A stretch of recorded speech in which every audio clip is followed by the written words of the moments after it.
Alright, everyone. Welcome back to the stream. Today, we are continuing on with Remnant from the Ashes. So, let's get into it.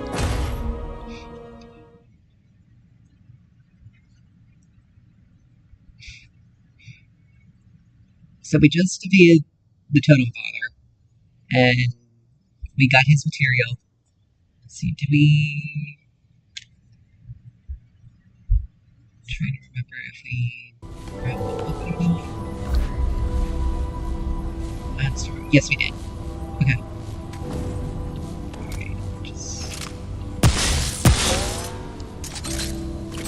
Alright. So, you're going to do... Let's see... submachine gun. Okay.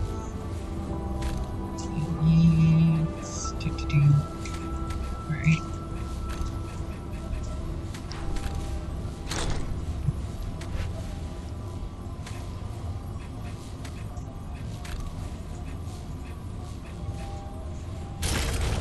There we go. Alright.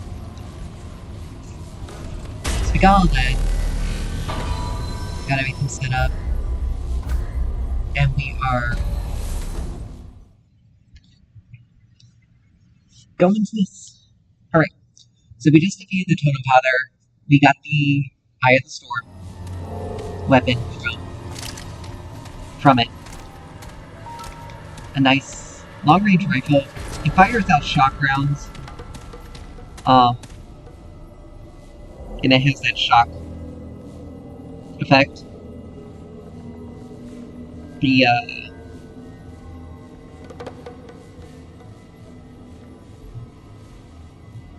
So we'll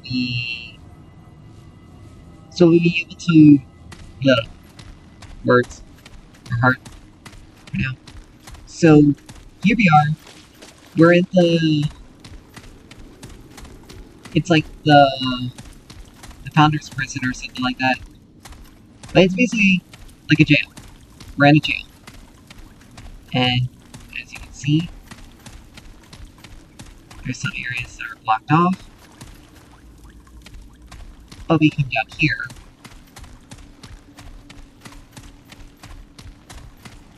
And we find bloodwort on obviously a human skeleton.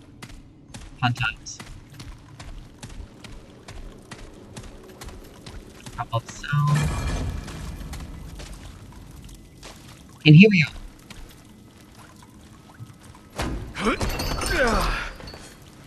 So we can't open it. We don't have a key. But you can just shoot the lock off. Which obviously startles him awake. And here is Commander Ford. Well, I'll be. Never thought I'd see a human again. How the hell did you get here? This world, I mean. A bit antagonistic if you mean.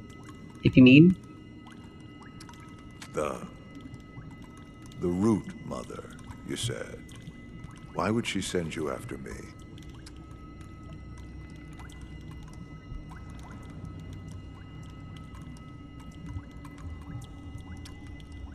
Stop the root at the Dragon's Atoll. Rusted Blade? Yeah. You mean Ward 17? Why in God's name would you? Oh, holy hell. Clawbone's the source. Harsgard's dreamer was the gate. My life's work. Fair warning. You're walking a pretty dangerous road. But maybe, just maybe, you'll succeed where I failed. How can I help? Harsgard. That madman connected a dreamer directly to the root. That's how it all started. I never saw it. How could I have? The loot came from everywhere. But if Clawbone's the center, tell you what, I know how to get in. There's a mirror in Ward 13, not where the survivors live in the lower floors, locked away. That mirror is like a door to the other wards. Here, this key will let you unlock the computer connected to the mirror. Sure. But don't waste time. The Root aren't waiting around for you. So we're gonna... Hell if I know. What do we expect? The Root's been there since the beginning. And if the dragon, or whatever's in there now, is their master, bring everything you got. Don't take anything for granted. Look at me. Do I look like I still got any fight left in me? I mean, wish it's I could. decades. Those days are long gone. You're the last hope now. I regret giving up. The answer was right under my nose if only I hadn't stopped looking. But it cost me a lot to get this far. I sacrificed everything. Everyone I knew and loved. I'd had enough. Oh, I don't mean it's not worth a shot, especially if you've got nothing left to lose. Just do yourself a favor, huh? Accept the price you paid to get there. It'll help you when it's over. So if you're seeing a little bit weirdness going on, it's just kind of how the game animation is. Like I said, Good luck. You'll need it. the word, the movement animation is a little wonky for dialogues, but it's not as horrible as it could be. So we just got the Founders key, or not the Founders key. Oh yeah, it is the Founders key. So we can go to the so we go back to Ward 13.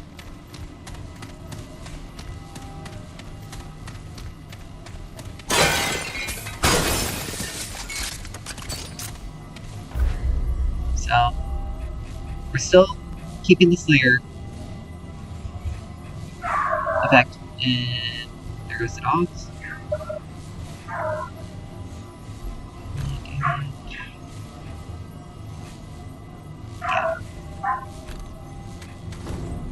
So, here we go.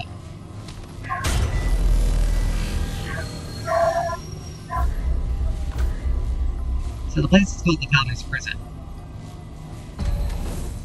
I messed it up. But, so now we basically get to go and try to deal with whatever is causing. Effectively, we're gonna try to save the world now.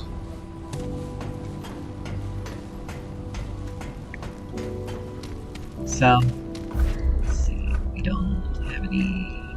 No, we don't have any similar rules. Take a long way here.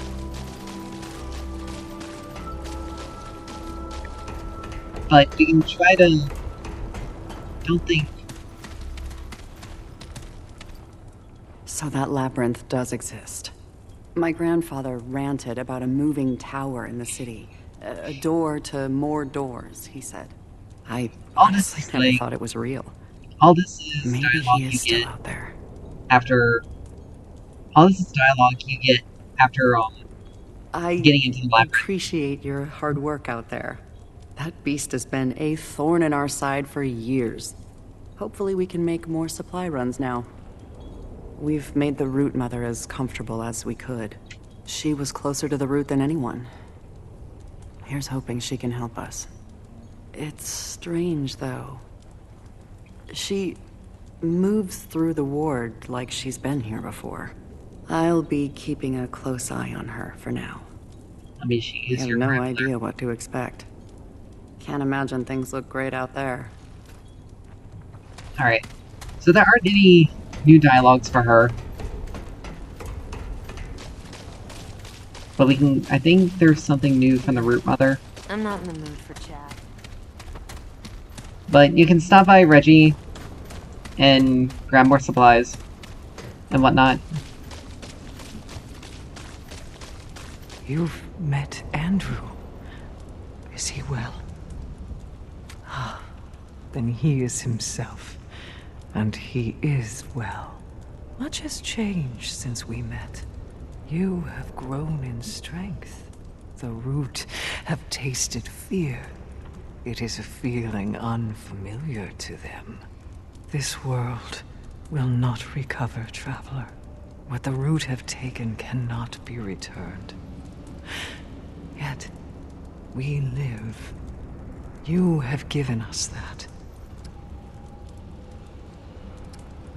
Take care. I mean, to be honest, like, yeah, the Root's afraid of us, because we're the only people who have resisted it for all this time. Good to see you. Hello again. Only the best. Alright, let's see. Does he have anything we can use? No. We won't need that.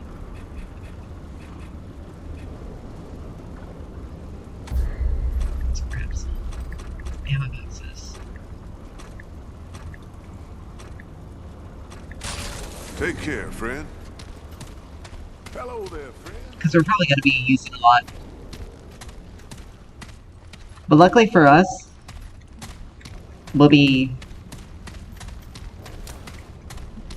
able to deal with things a bit better. So we come down this way, and we go all the way down to the bottom. How we got the submachine gun. Which you'll notice we haven't touched, really, in a long time. But that's because... Oh, don't forget to turn the power back on. But that's because once we got rolling, we didn't need to use it. So we come this way, and this is the mirror he was talking about. So we come over here, and we use the key.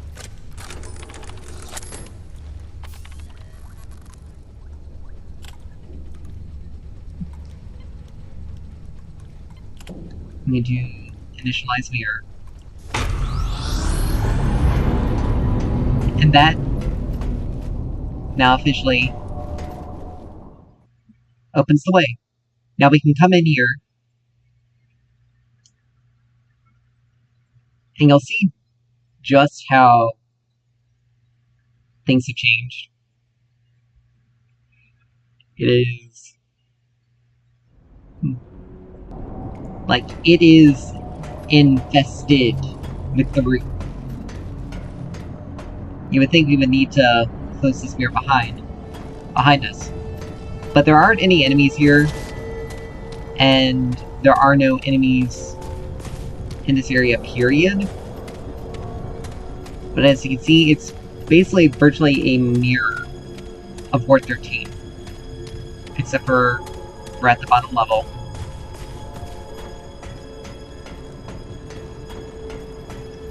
Here we are, the reactor. But look at this giant crystal.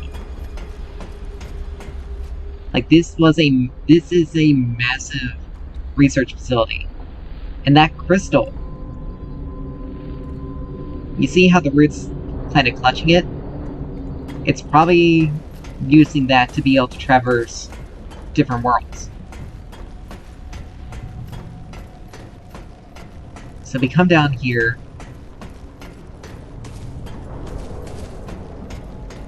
Like, it's just a long hallway.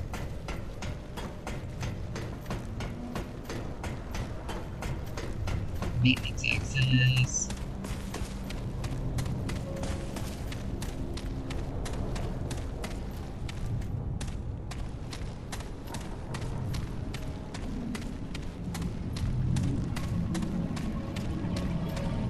You can definitely hear something.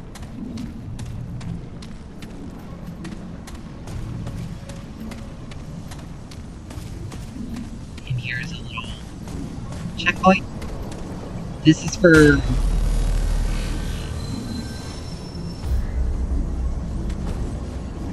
just to rest. Now, you want to have you kind of want to have the submachine gun ready. Now,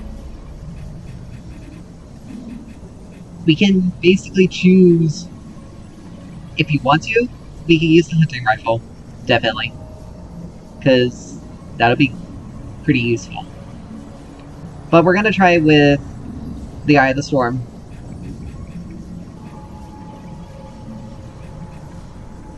And we could also do Ruin as well. But we're gonna try with the Eye of the Storm first, before we do anything. We want to keep our mod strength up, elemental resistance, because that's always important, and ranged and increasing damage is always good as well.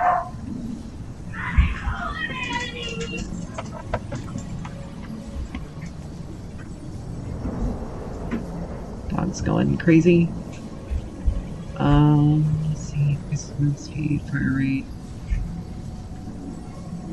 Just slaying an enemy, just incoming melee damage. Trying to decide whether I wanna. I mean, we can use the Hunter's Brand as well, because we honestly don't have to worry about a lot of elemental damage. So this fight is going to be interesting. You see two parts to this. But here's one of the dreamers.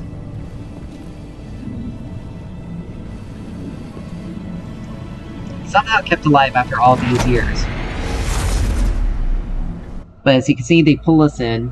Once again, the children of the core think to change the inevitable. They do not see the truth, the futility of their actions. We bring purity to chaos, serenity to bedlam. All will be consumed. This is necessary and good. The children do not understand. The children believe their lives worth living. The children are wrong. The worlds and the core of the worlds live in pain, agony, discord. We bring peace, equality, silence. All are one within our embrace. The children resist what cannot be resisted. They fight a battle that cannot be won. Their actions are ultimately irrelevant. So No matter how many times they rise, they will be destroyed. Their time is over. So they say children of the core, which just basically means people of Earth.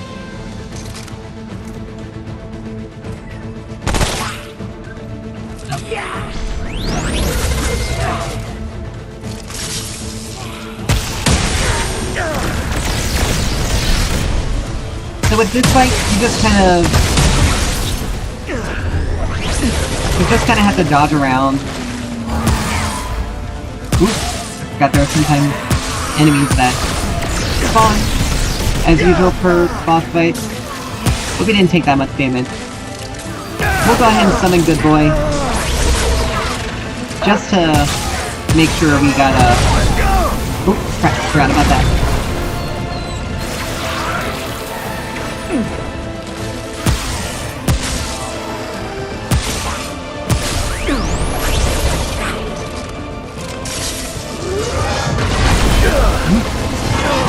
That attack is somewhat difficult to dodge.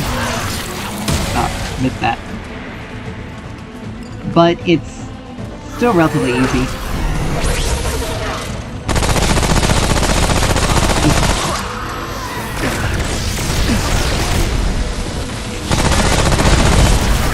With so many enemies, we could just easily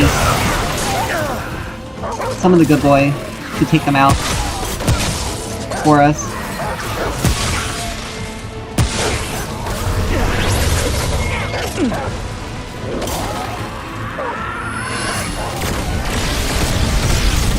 And you just want to pay attention and dodge as necessary.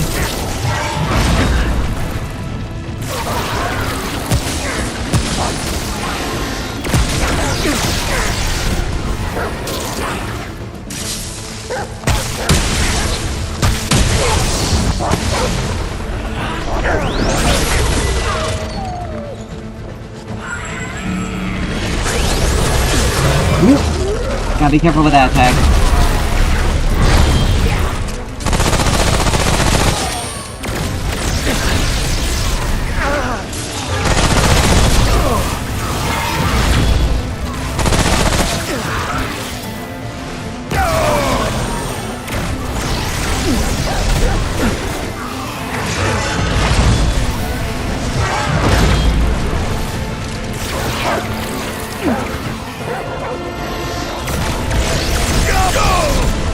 Alright, so this is a fight that you really want to manage your healing. And it's obvious it's going to take a minute. So, we are going to do a smarter thing. Switch out. Let's see. Actually, no. We're going to switch that out. Try Ruin.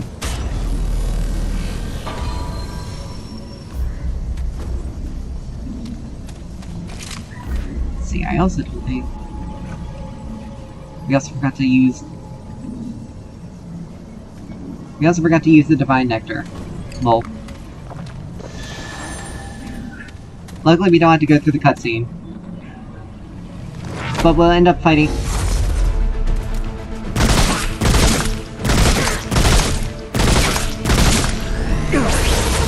Now if we had to, we can always go back to Ward 13 and upgrade our weapons. But you want to try to aim for the head, because it is important. But you also want to make sure that you are careful and managing... Oh, that just one-shot him.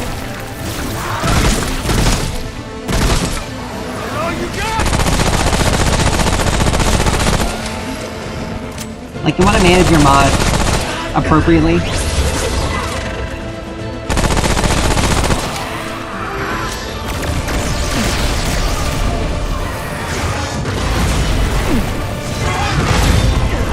That attack does do more damage.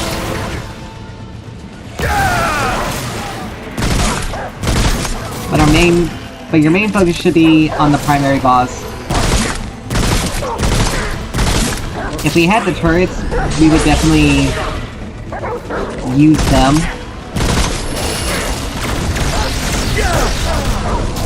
Oops, that's not wrong. Yeet.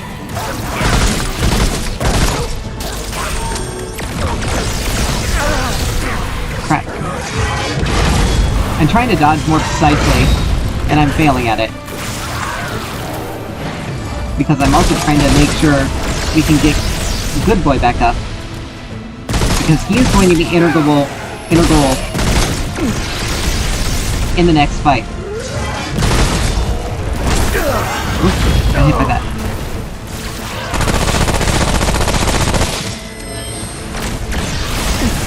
Nope. I say no. Alright. So now we got rid of the ads.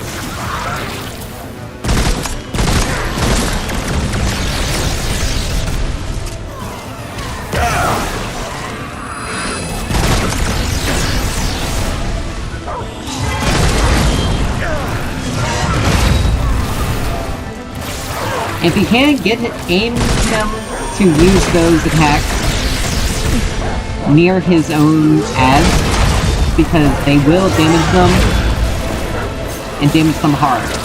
And of course, as per usual, don't forget to pick up your ammo.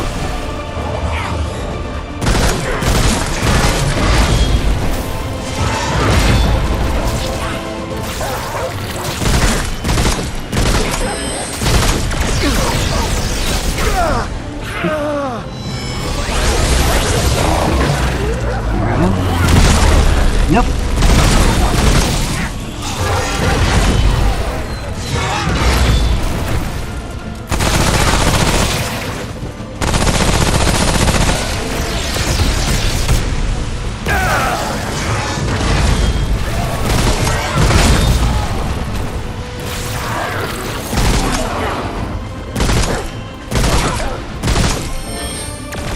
So we're almost out of ammo, so we really... Alright, so the dog did a good job. So now... Yeah. Yes, please. Thank you. So here's the second part of the boss fight. Now... This fight has basically two phases. The first phase, you just dodge. Like, that's your job. Replenish everything, and dodge. Because you can't deal damage to this guy. Now, you can spend, like, you see? You deal, like, no damage to him. I'm only doing this to get... You want to make sure you do this just to make sure you, get Good Boy back up. Now, during this part, you want to attack the ass.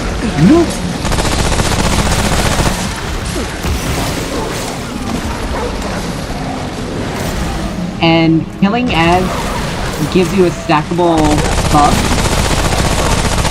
that allows you to deal increased damage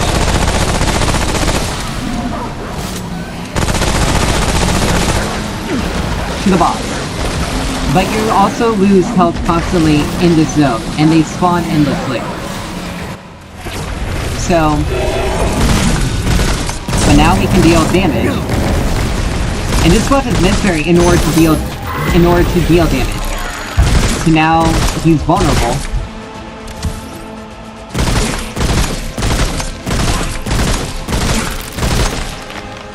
And you just rinse and repeat. I'm just gonna go ahead and use that.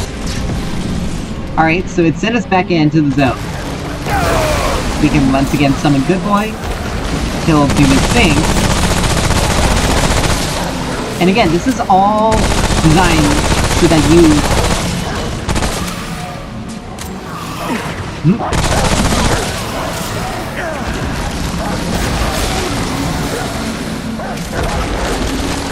Let's go ahead and dip out.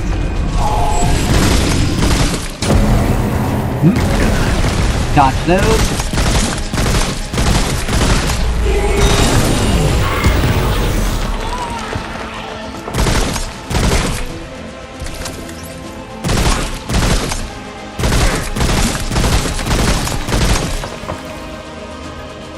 You can just re-heal as usual. But it's literally just a waiting game.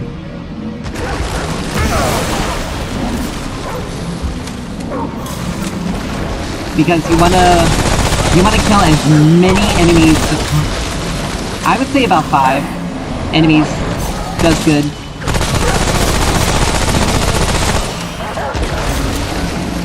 Because otherwise you're going to lose too much HP. Oop, that.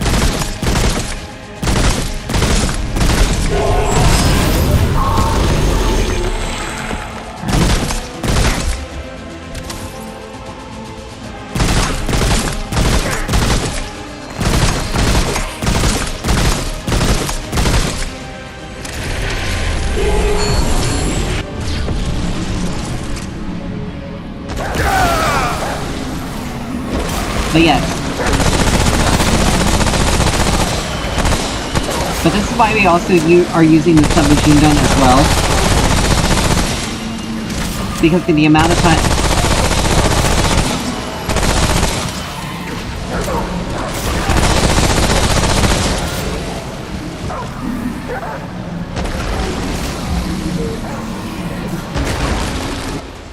I mean, I don't mind.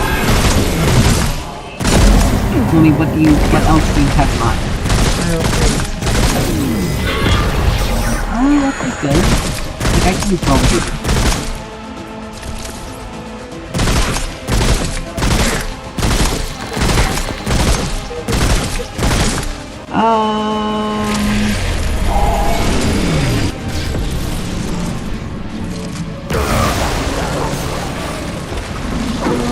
I had Mexican not too long ago.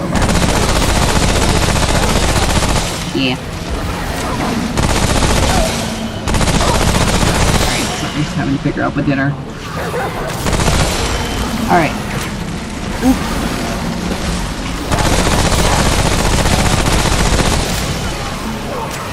Alright. There we go.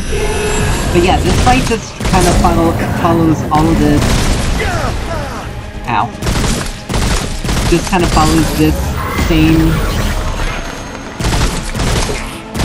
This is it's like significantly easier than the first part. Because you can see we're obviously doing enough damage that we're constantly getting thrown back in here.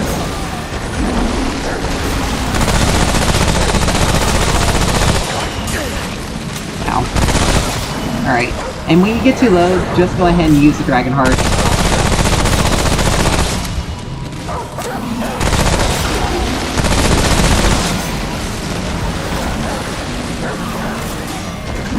Because it just makes things a lot easier.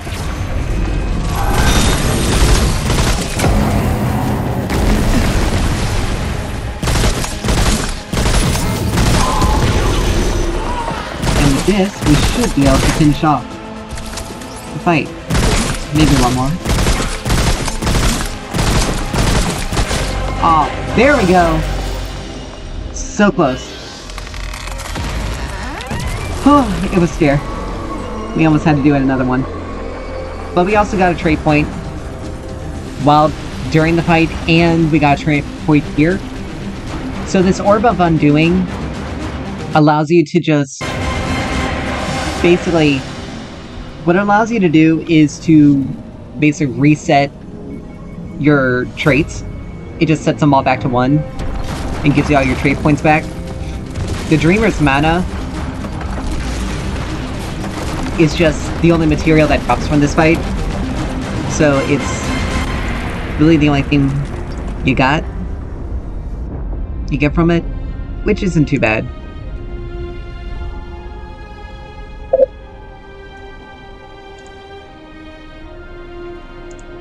But yes, we just...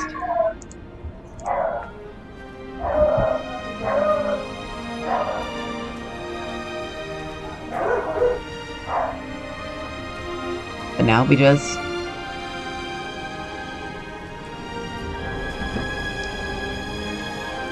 a boat that's been there for a long time. Probably.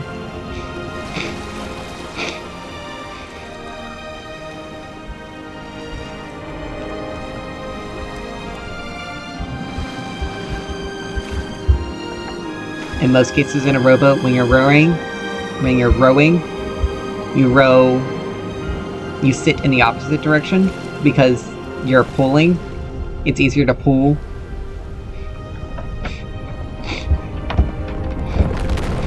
And the tower now crumbles.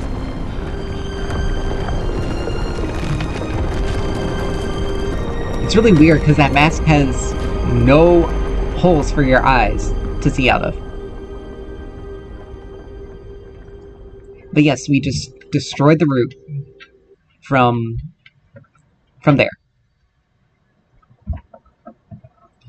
And credits and everything. So, that was... The fight lasts... Your first time fighting that boss, it'll take longer. Most likely. It will most likely take longer. So... it'll be somewhat more difficult than before, but Yeah. it won't be Fine. as impossible. And so, the Dreamer's Mana gives us the Repulsor, and its weapon mod fires a projectile that banishes enemies into another dimension for 4 seconds. When they return, they'll take 1.25 times the damage from the repulsor's primary fire for 8 seconds. Powerful enemies won't be damaged, but they will take increased damage. Yeah. So basically, it's... Now go. For the item itself, for the weapon itself, like, it deals a lot of damage. Obviously not as much damage as some of these others, but when upgraded, it'll probably deal a significant amount of damage. But it has very low accuracy. It has low accuracy, and I think, aside from the shotgun, it has the shortest effective range.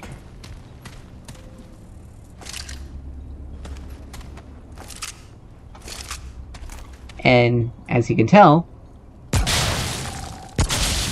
it fires like a shotgun. Bloop.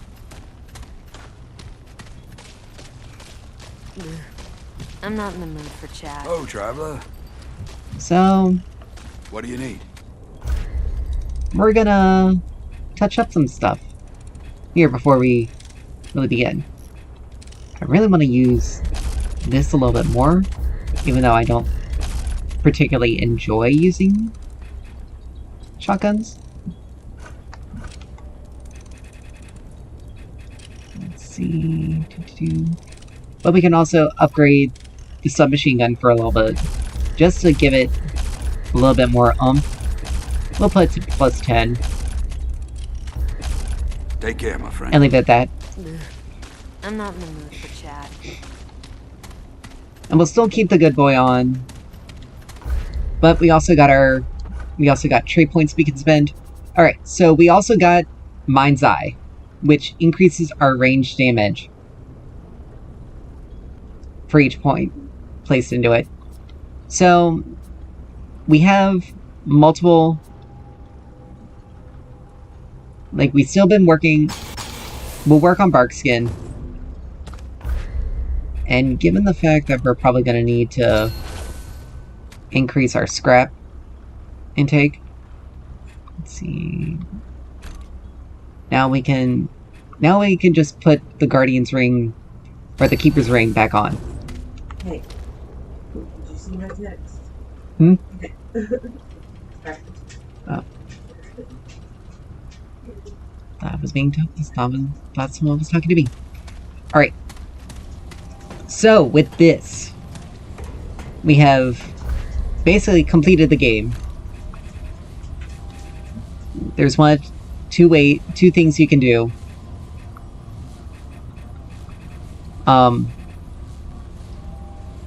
You can go into adventure mode. Oh, I forgot the Hound's Jerky. Okay. Oh. But we're going to jump in straight to the DLC. So, to do any of this, you go to World Settings at the crystal, and then you can select whatever. So, you can select Campaign, Adventure, Survival. Survival just gives you... Basically, it just increases...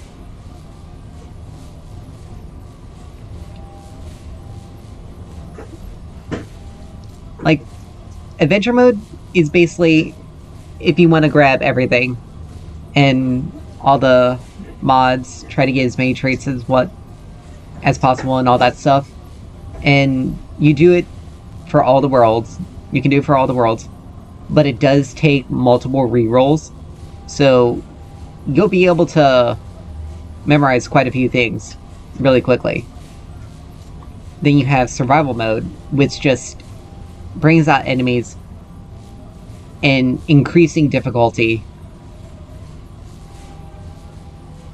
Like, it increases over time, and see, an endless experience with streamlined progression and ramping difficulty curve based on time. So the longer you are in, the more difficult things become. Combination of speed and exploration, arcade or survival. Boss experience recommended. Basically, you need to know your bosses inside and out, kind of. You need to know their mechanics, how they fight, and you'll be able to get through this. But you'll get a lot of glowing fragments. So anything that requires that, survival mode's gonna be like your farm point. But we're doing the campaign. And the campaign of Subject 2923. The storm may be over, but the threat of the root remains. Travel to Ward Prime and find a way to sever their grasp on Earth for good. And we're just gonna do it on normal difficulty. Because, again, you can just reroll and increase difficulty as you go. But it's always best to really, after you've done a fair amount of adventure mode and gotten to know things really well, then you can start increasing difficulty level. Is what makes us human. Things will be better tomorrow, we say. Over and over until we die. A year ago, I walked the worlds and killed the Dreamer, the human that the Root were using to invade Earth. When I left that damn tower, I thought the war was finally over. But the Root are still here. Ford thinks we'll find the answer in the old wards, the ones I never heard from. So, I'm heading to Ward Prime, where it all started. Hoping to find the Root's last connection to our world. I'm sure things will be better after that. So basically, you go and you're now trying to make sure. Like, now you're actually taking the fight to them. Just ahead. I don't know how anybody ever lived out here. Root could sneak up and you'd never know. Oh, it's creepy if you ask me. Give me concrete walls and rusted towers any day. Yeah, that's the quiet before an ambush. Can't trust anything out here. Look, I'm grateful to serve the ward and all, but I just couldn't live like that for long. How do you do it? I mean, honestly, hiding is no real way to survive. You came along. Still, it's hard to argue with a survivor. Well, whatever the reason, I'm glad you came to us when you did. You know, I got a good feeling about this mission.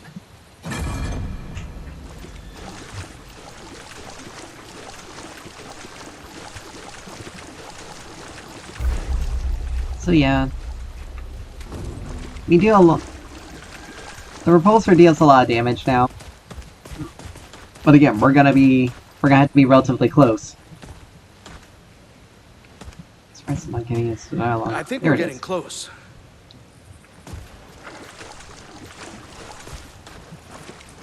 But yeah, so basically we've been kind of trouncing around, finding the other wards that never heard from after everything started, and not only trying to find War Prime, but just severing the connections there. Holy! Well, I'll be a two-headed rat. It looks just like the one in Ward 13, but smaller. According to Ford, Ward Prime should be just up in those mountains. It shouldn't be hard to find. Hey, I think it would be a good idea to check in with the commander. You know, let the ward know we're okay and that we found a stone out here. You can tell this guy is really, just kind of scared Never used one of these before, so. of it all. Hey, this isn't gonna do anything weird to me.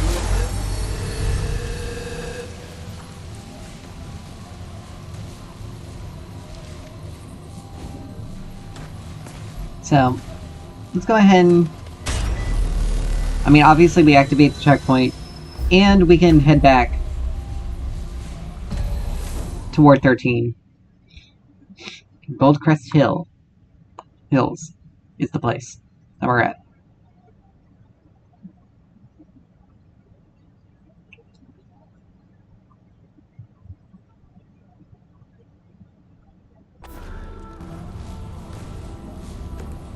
And so, we're back. Hey! You made it. Welcome back. Welcome back, traveler. Oh, Commander. Please, And there's I keep Mr. Ford. telling you, Ellen is the commander now. Oh, I'm sorry. Founder. Sir. Just call me Andrew. Yes, sir. They I'll go definitely check on the gates. for the DLC, they definitely improved. Odd kid. They Both definitely told me you improved found Lord Prime. the dialogue I'm glad motion. to hear my intel was still good. Been a while since I thought about that place. You know, I never properly thanked you for what you did for me on Yesha. Oh, I don't mean getting me out of that cell, though I am grateful. I mean helping me find myself again. I'd given up for so long. Forgot how to fight. Why to fight. But seeing you gave me hope again. Reminded me the root could still be resisted. So, thank you. Anyway, what can I do for you? And we could just go through his dialogue. It's different. I was gone 30-some-odd years. Some folks lived and died their whole lives in that time. Ain't easy getting to know people. Most of them think I'm either a legend or a ghost. Hell, maybe they're both right. But Ellen's done good work here. She's kept folks alive and given them hope. Just like her mother did before her. Ellen? Well, she's talking to me, that's something. I assured her she's still in charge here. I just want to help however I can. But the others don't always see it that way. To them, I'm still Founder Ford, the hero. But to Ellen, I'm the grandfather that was never there for her, not even when her mother died. It's a lot to work through. But we'll get there. Provided the root don't kill us all first. Good luck out there. So this was just kind of a short thing. The shops are pretty much the same. How can old Reggie help? Here you go. Like, he still sells the same thing. He does sell Orbs of Undoing. Keep your head up. So, if you need to, or if you want to, you can basically reset multiple times. But there aren't really any new dialogues left, so we can go ahead and head back.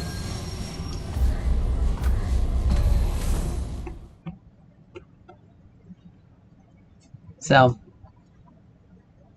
but this does become tricky. I will tell you that. Because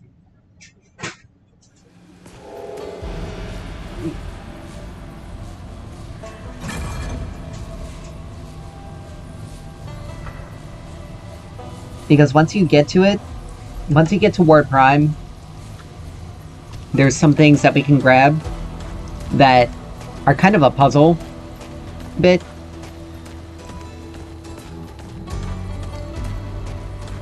But as you can see, the roots are obviously here.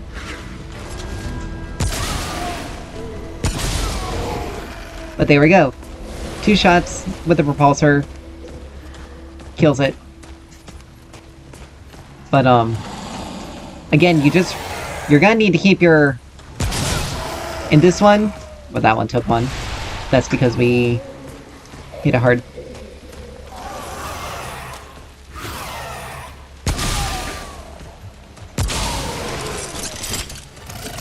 But in this zone, you're really gonna need to keep an eye out. Because as you can see, there is a lot of fog. And the place is pretty big. So, you really want to make sure you're exploring properly. But you honestly have to feel... like, you have to wonder what happened with the people that live here.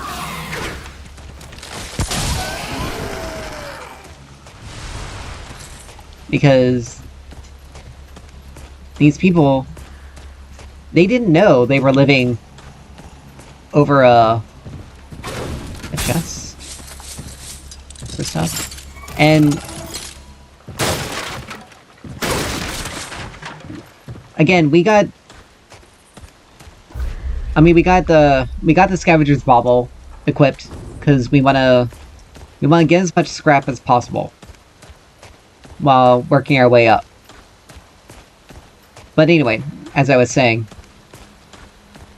the people living here had no idea there was basically a secret government facility around conducting experiments that would inevitably get them killed. Like, these people had no idea what was going to end up happening to them. And it's honestly one of the saddest things ever. So here's a shortcut, and and in that little shack over there is a crystal. So again, we just continue. Oh, there's an elite there. I did not even see it.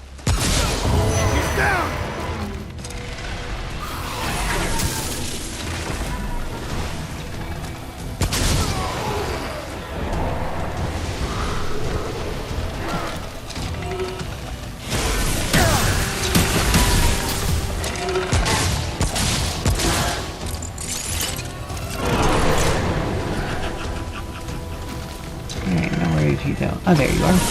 Yep.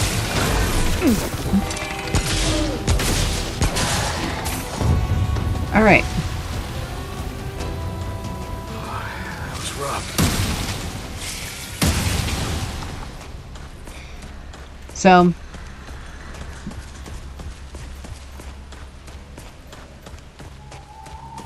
like I said, this is really a lot of exploration.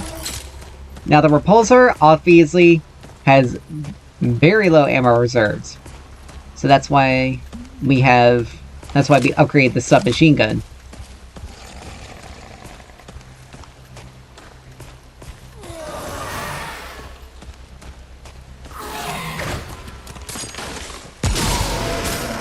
But the one good thing about the weapon is it's easy to get headshots. Ooh, crap.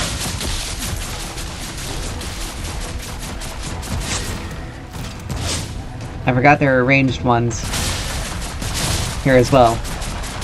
And this elite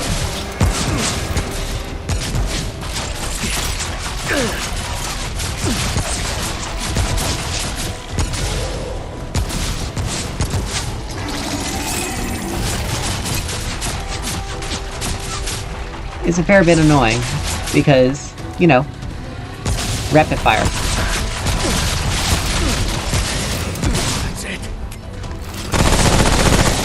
But obviously, we can do that. And we're just gonna summon Good Boy. Just to help deal with these guys.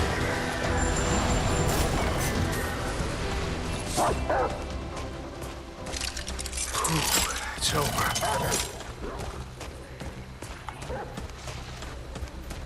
But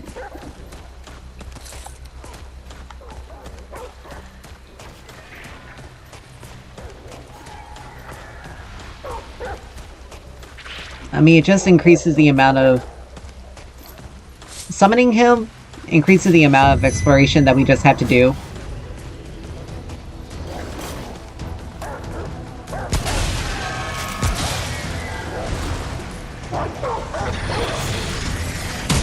Woo. I think not.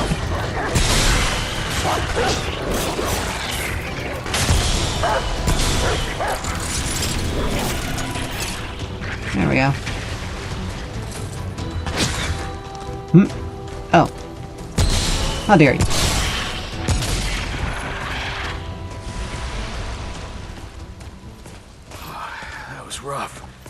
Now there is something that is a rolled spawn, so we may not get it this playthrough, but there is a house that has a basement that is locked.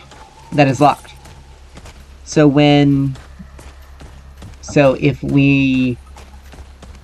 if it does spawn, then the key to get into it spawns as well. And we have to go, it's ironically the house where the house nearby that little shack that we passed earlier that has the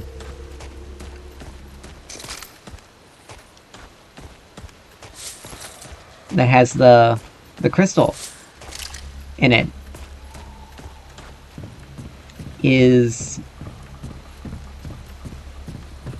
the house that has it.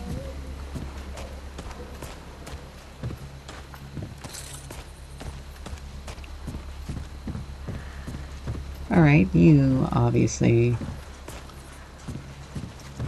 died here. A lot of these people are probably just living their normal lives when things started happening. Which makes it incredibly unfortunate for them. We're just gonna top off our health, just to make sure. Now we're keeping the ring on, just to... Bandage, ammo box. Not what? Oh, you. I think not. No. Close to me. Alright, that's fine. But anyway. So these people probably just woke up one day, figuring it's just gonna be a normal day. And then they had these effectively sentient plants attacking them. Like, it's definitely an unfortunate thing that occurred to these people. And it's not like they did anything to deserve it, either. They just lived here. They weren't screwing around with the forces of the universe. Or anything like that.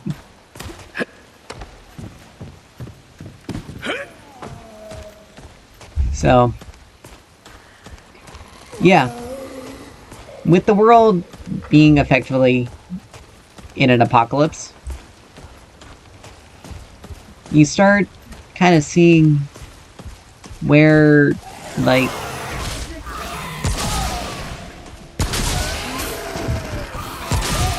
how much it incredibly sucks to be some of these people. Because they have been legitimately... they didn't even do anything. And they're having to bear the brunt of the very bad mistakes that other individuals have done. Adrenaline. Now this area does have a lot of chests.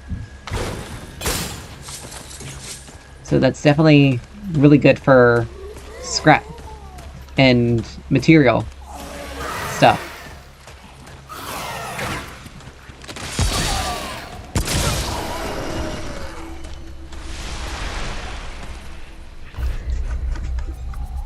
Trade points.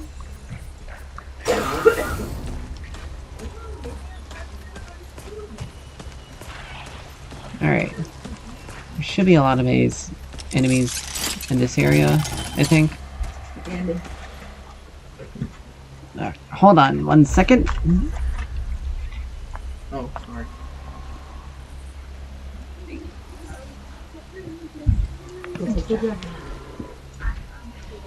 Okay.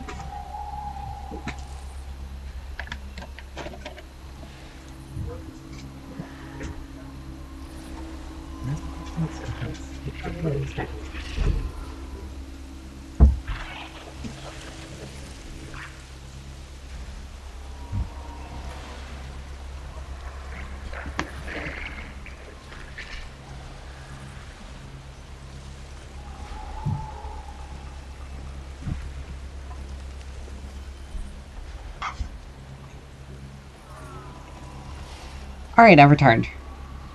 Whew, sorry about that. Anyway, food had just arrived. It's a good thing nothing came in and attacked. But then again, we do have decreased awareness range.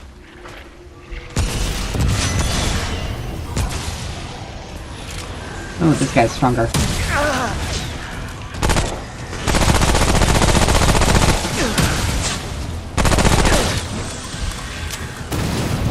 Nope.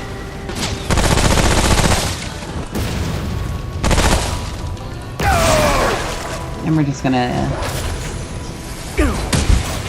make quick work of this. Because, you know, sometimes some things are a little bit more annoying. And this is why we summoned the good boy. That was rough.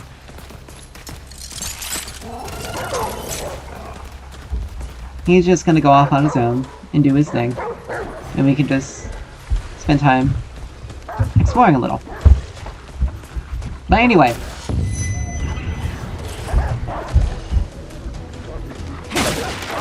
Oh, another one.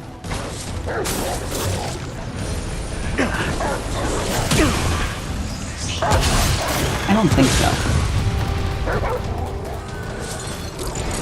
Oh, there was a movement first one. First one to drop here. But, anyway. Ow. How dare you? Done yet? Okay then. But, anyway.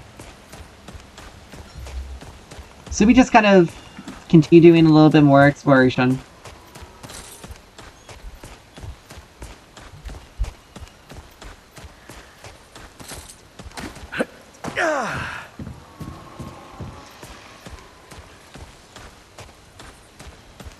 And, when we get to the farmhouse with the crystal, we'll clear everything out and check. Oh.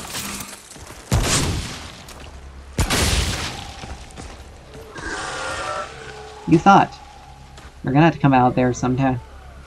And I'm ready. Come on.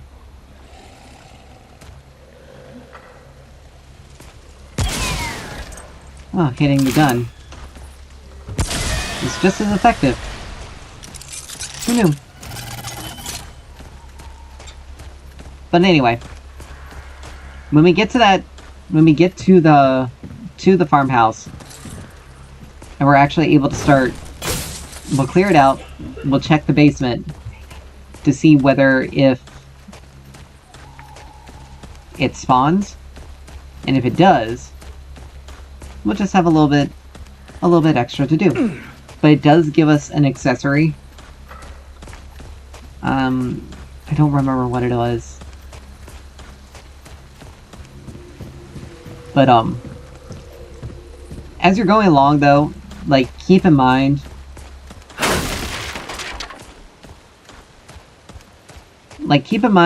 what you're doing.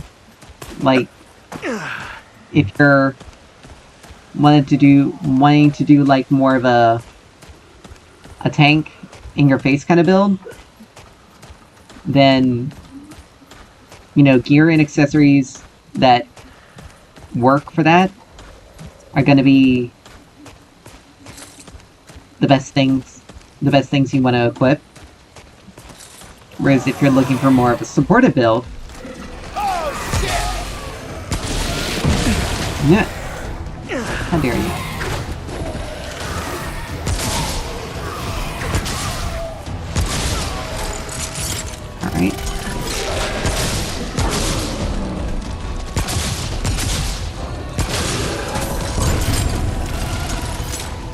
we go.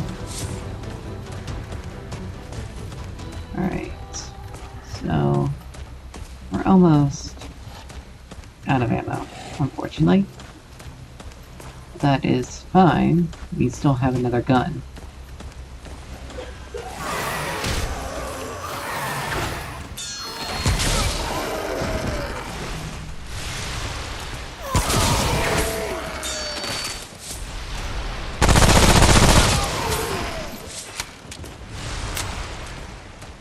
Alright, so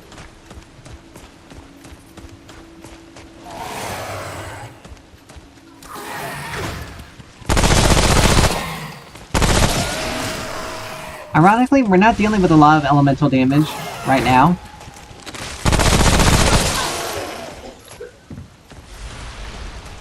So, in fact, if we aren't dealing with a lot of elemental damage, then we can just put on Blood Font and give ourselves just some health regen, just to make things a little bit easier on us.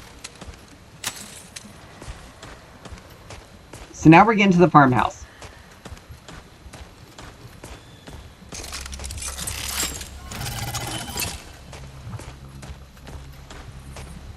And this is where things can get... So you can see over there, there's some very different enemies. Now, it isn't... The sad thing is, there isn't like a bestiary where we can look at the enemies that we faced. Like, see, oh, the first was in there. So now, when we enter, like, these are...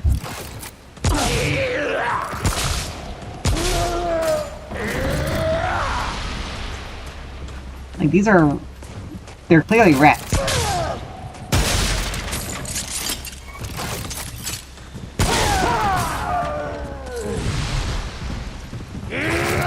Ooh. But clearly... intelligent and armored rats. Oh, hi! I think not, though.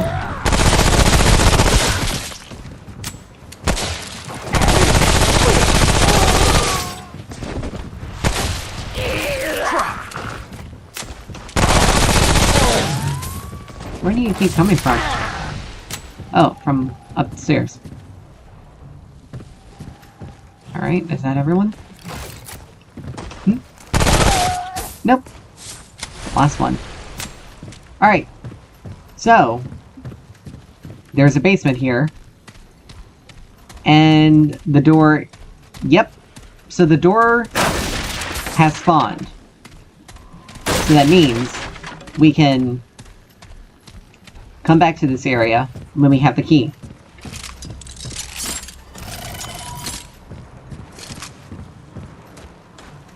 Let me do a little bit more exploration around, just to check to see what's going on. Go upstairs. Avoid the hole, because that's the reason why they kept dying to us. Because they fell down the hole.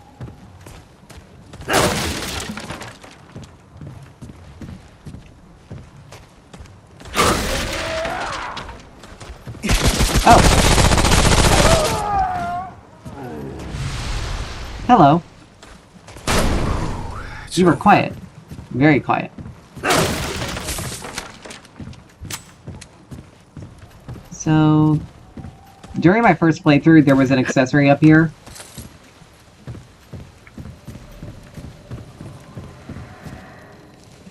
But obviously not. The beautiful thing is, these guys don't respawn when you activate when you use the crystal. So, we can open up the shortcut here. And this is just in case you decide not to activate this. Don't know why you would. Wouldn't.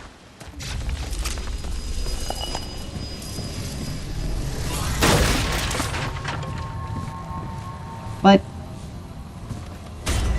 we use it. The homestead. And it doesn't become reinfested with enemies, which is beautiful.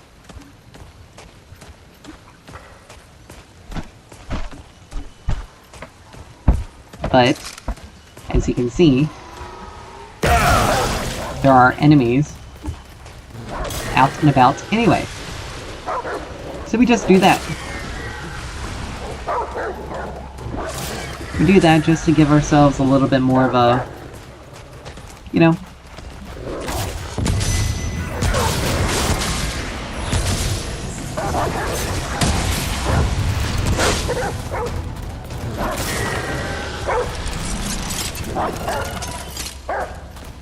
alright.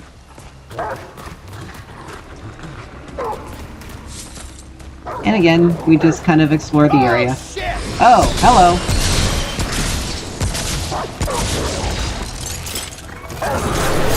You, sir. Thank you, good boy. That's the first time I've seen him not in this area. Or in this area.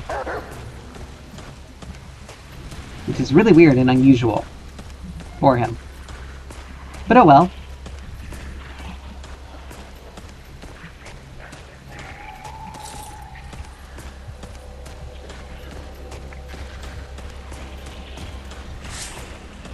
That.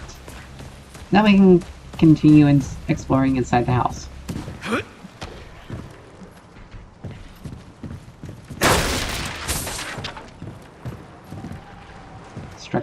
Structurally unsound stairs.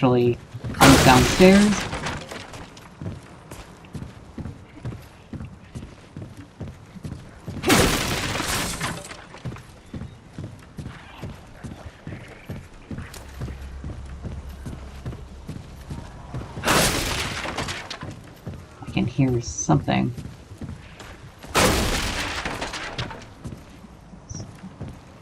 Skirtling around out there.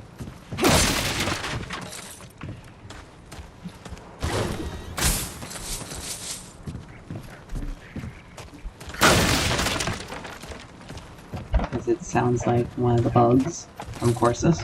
Don't know why it would be here.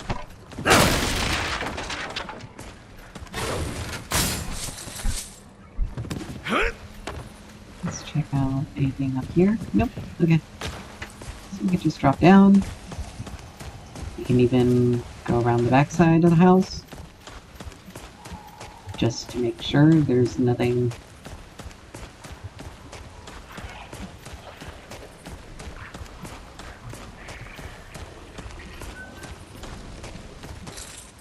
Alright, so that's what it was. One of the snipers.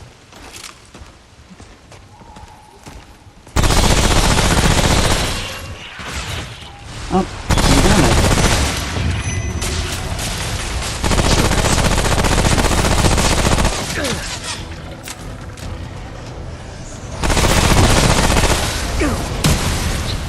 Two at least. And so we do the smart thing. We summon the good boy.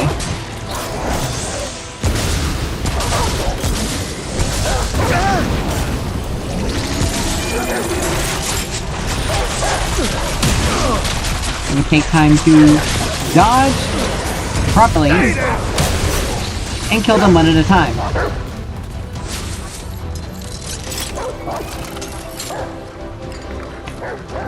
Let's go ahead and set ourselves to heal back up. We did take a fair amount of damage with that. Ooh! Hello. Something from behind. Oh. That was rough. It's dead. Alright, so we got a couple of blood wards. Enemies are effectively all dead. Any that show up, we can just deal with easily.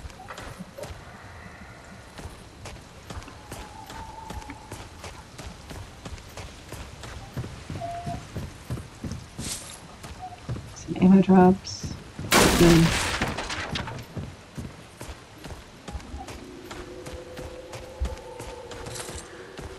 More stuff.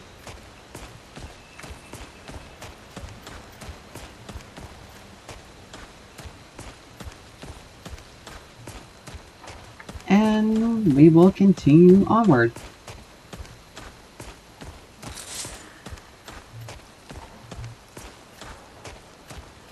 Again, the good and bad thing about using the good boy is he can get so far ahead of you that you accidentally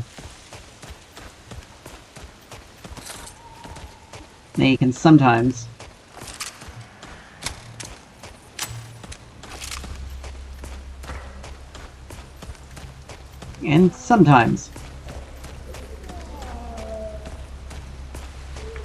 miss something.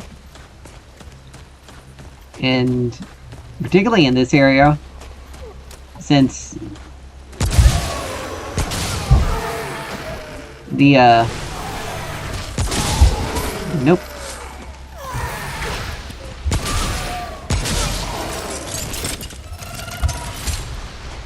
But particularly in this area, because things can get pretty hidden in the mist, in the foggy mist, that you don't realize something is there. Ton of knowledge. Yay. Increasing our armor 1 point at a time.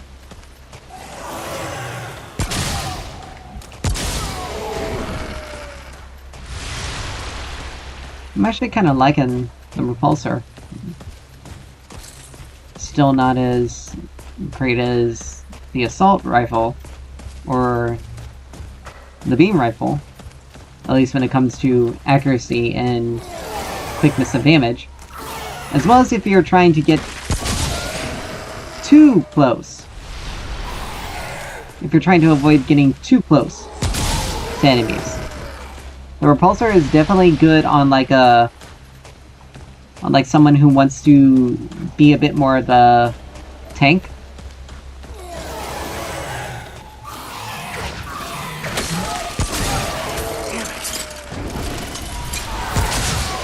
All you got?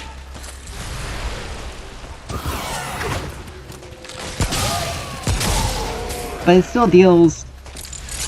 but it's still very decent. And we have Five-Fingered Ring. Wonder what this is. This is, nope. This is an accessory. Increases unarmed melee damage by 50%, critical damage by 25%, and critical chance by 20%. So if you equip that, and you don't have a weapon, a melee weapon equipped, you'll deal more damage with it, and you'll be able to not only deal more damage with it, you'll have a higher chance of critting, and you'll deal more damage when you do crit. So, to be honest, again, it's another item really good for someone who wants to play the tank role. And yes, there is very much a... You can definitely... Oh, sorry. Need to readjust that. You can definitely determine a person's role depending on how they build themselves, what weapons they like to use. I guess we can't climb up that, but oh well. And like your trade points, your armor, your accessories, and your favorite weapon type, at least, your favorite weapon type, kind of determine how, basically how you almost basically determine, like, what role you're best suited for. So I prefer lots of long range, lots of damage. So I'd be more suited to being a team's DPS. So there could be an item spawn here, because whenever you find a skeleton like this, they typically had an item. But so it is very much my style to deal a lot of damage. But as you can see, we also have accessories that increase our healing capabilities and can help us extend that healing to our allies, and by a result, be a support. We also have, for instance, let's see. So the corrosive aura would definitely be a tank. Explosive shot, that would be explosive shot, hot shot, hunter's mark would definitely DPS, Breath of the Desert as well. Whereas Howler's Immunity, Corrosive Aura, Stormcaller. I mean, I guess you could say Stormcaller is definitely a DPS one, but and Mantle, but Howler's Immunity, Corrosive Aura, and Mantle of Thorns would definitely be qualified as a tank effect, whereas Mender's Aura and Song of Swords, at least out of all the mods that we have, Mender's Aura and Song of Swords would be best used as supportive effects. And obviously most, if not all, of the weapon mods are, with the exception of Undying, at least weapons that are attached, weapon mods that are attached to a weapon, they're primarily DPS. But the Repulsor could definitely be considered a tank weapon, because Banish does give us that getting rid of enemies in combat for a time period, so they are more manageable. So here we are in Ward Prime, though. And this is where things get crazy, because it is a big puzzle, effectively. Lots of exploration. And it can get a bit annoying. I will admit that. It can get a bit annoying to deal with. But once you're able to get into it, you'll be going golden. So, there's a checkpoint here. The area itself is very small.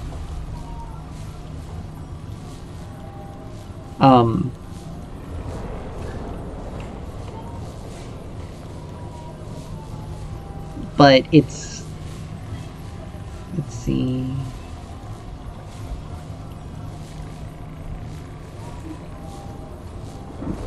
There's a lot of steps to it, especially if you want to get everything. So, you want to...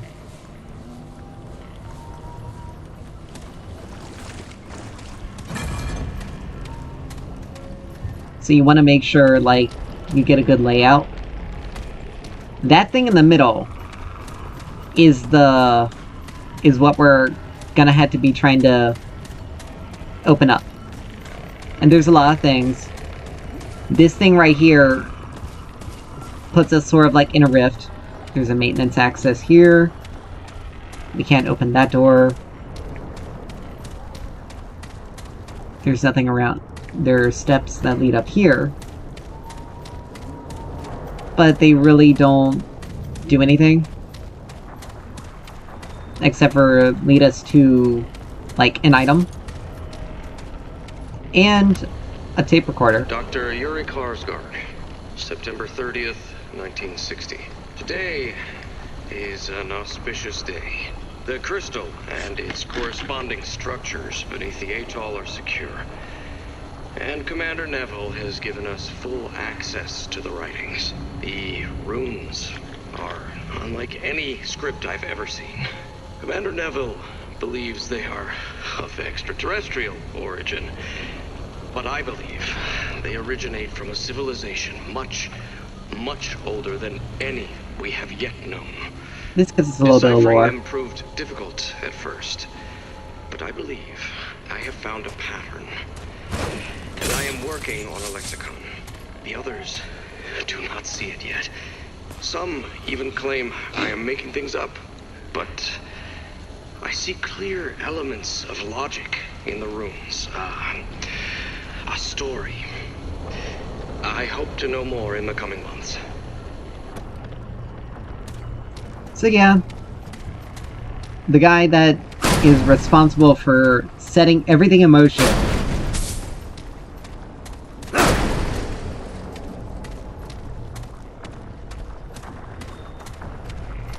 in here, I never noticed this, a logbook. So October 3rd, 1960. I'm certain the runes are of Earth origin, but if so, they represent a proto-language older than a known civilization. There are elements of Egyptian hieroglyphics, alongside variations of Elamite.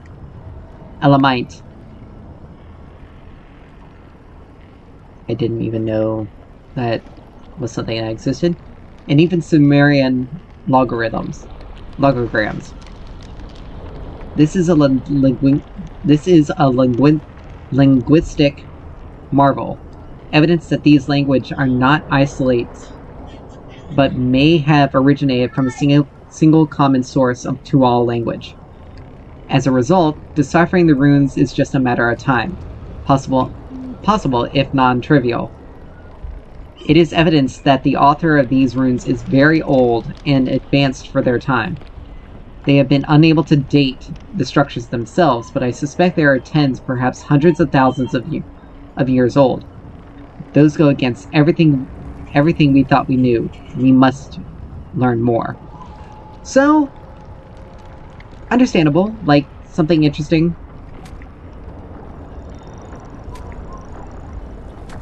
Alright, so that's it.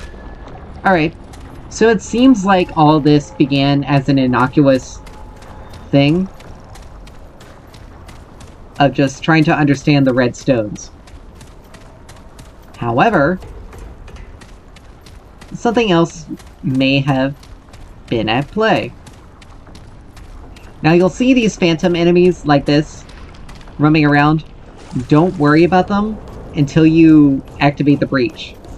Then they become something. And in here, you have just the power room, and as you can see, we're missing a fuse, and we're going to find and get that as we continue. So this is the electrical room as we keep going. Now this thing here is sort of like root cluster. You want to destroy this, but you can't. Not right now, at least. So you're going to have to... So we're going to have to... Oh, here's the homestead basement key. Yay. What we were looking for. And all these powers is off. And this is a puzzle.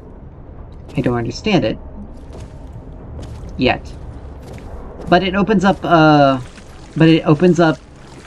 this door, which gives us something. But we can't do anything until... I'm assuming it's in alphabetical order.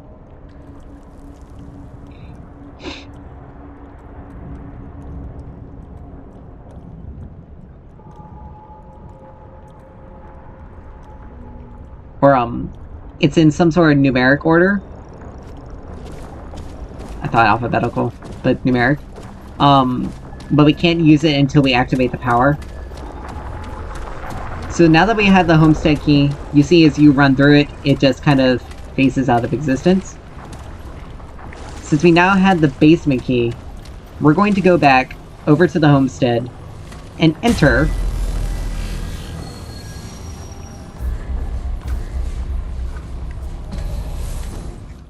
the basement.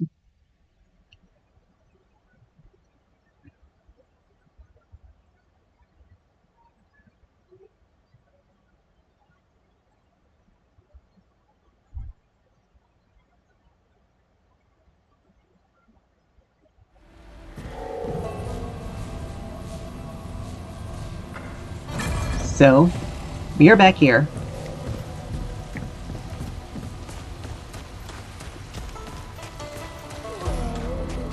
And you may have to clear... There may be a slight chance you have to clear enemies out, but it's unlikely.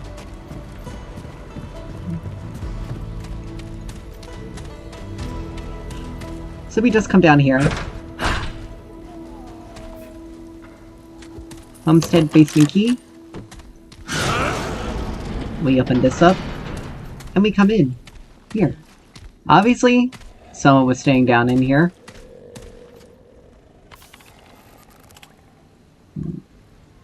War Prime control access. This is just kind of a... So the computers can give you, throughout the game, can give you basically like lore stuff. And here we have the Vanguard ring. And what this little sucker does... Melee charge attacks reduce incoming and outgoing damage by 4% and increases enemy aggression towards the wearer for 15 seconds. And it stacks up to 5 times. So it's another tank item. Here we are. Another piece of lore. Don't tell Commander Neville, or anyone really, but there is an additional reason I wanted to establish a laboratory out here. The work environment in Ward Prime is chaotic. The military has gone through a recent hiring speed, and the mistakes made in the first 3 wards have got people on edge. The rest is 100 chatty employees who nevertheless are mildly suspicious of everyone around them. It's exhausting. And don't get me wrong,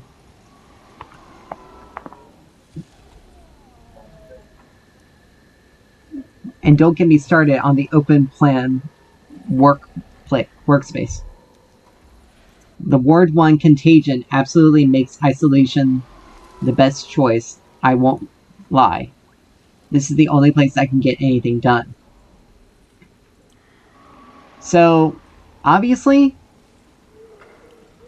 earlier wards, aside from Ward Prime, have had issues.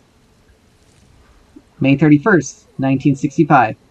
I've performed several autopsies now on Ward Prime deaths, and they give me concern. Excuse me. In the Dreamers, I have found some kind of fibrous membrane commingled with their brain tissue. That alone would not be very disconcerting. The drugs used to connect the Dreamers to the World Stone. Interesting. Are the World Stone? I wonder what that is. Are largely experimental and bound to produce odd biological effects. But I have found the same tissue in infected members of Ward 1 who have since passed away. Whatever happened affected their minds in the same way as the Dreamers, as if the connection to the World Stone were reaching outside of the Dreamers' brains, and the contagion is still in them. Most of Ward Prime has been locked down. June 22nd, 1968. Most of Ward Prime has been locked down. The so-called root creatures have overrun everything, it seems. The brass says they have it contained, but I don't see how they could. I don't see any good way out of this short of bombing the wards. So, this guy saw some of the interesting effects happening to the Dreamers and people infected by the root. July 6, 1968. It has been 10 days since military measures were enacted on Ward Prime. No other aid has come. I escaped into the surrounding countryside with several others, but our radio died. And though we've seen no sign of the root yet, there are worrying signs that something is still working in the ward. Some of the others want to stop lighting fires. I'm beginning to think they're right. July 10th. Only 4 days after that. 1968. Everyone's dead. If they find me, I'm next. They attacked without warning. Huge rat men, wielding bows and spears. We took out a few, but their numbers were overwhelming. I swear I saw one of them wielding our own guns against us.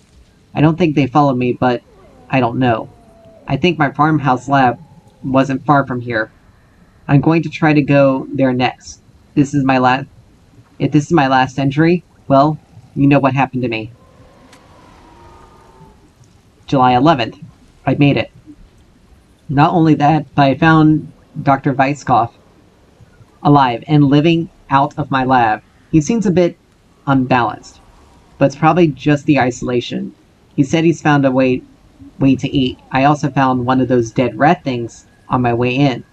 I figured could do something useful with my time. July 12th. I found my old computer logs. I guess Sebastian has been using them. 2. He's more unbalanced than I thought. Weisskopf's August 2nd. Weisskopf's been gone most days. He won't tell me where. I thought he was hunting, but several days now he's come back with nothing but a manic look in his eyes. I'm getting worried. So this Dr. Weisskopf was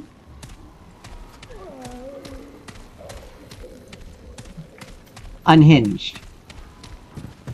And the rat people obviously came through somewhere. Some sort of gate.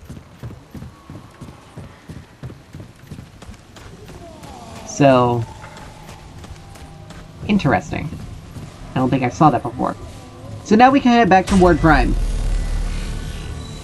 Now I will say, those enemies, they are not...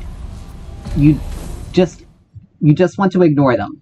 They will hurt hard, they will hurt you, and they regenerate themselves. After a while. There are smaller flying enemies that occur that you can kill, but those are mainly just annoyances, really. But you really want to kill them first if they show up. Otherwise, you'll end up dying. Now, we can go down these stairs, but there's nothing down there for us. So, we want to open the first breach. Luckily for us,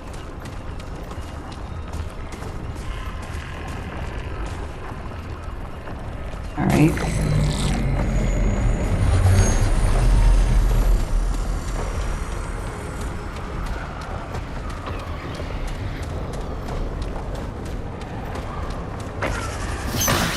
And these are the flying enemies I was talking about.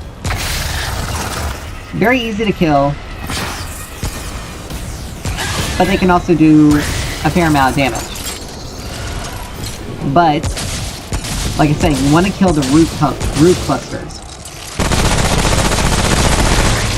And you just hit them a sufficient amount of time, and then they die. But like I said, this part is the long part.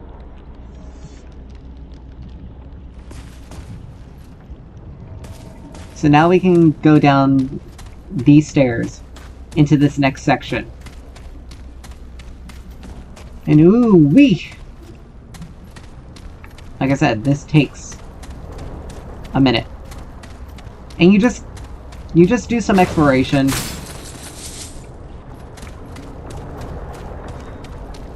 You'll probably find some items, like here.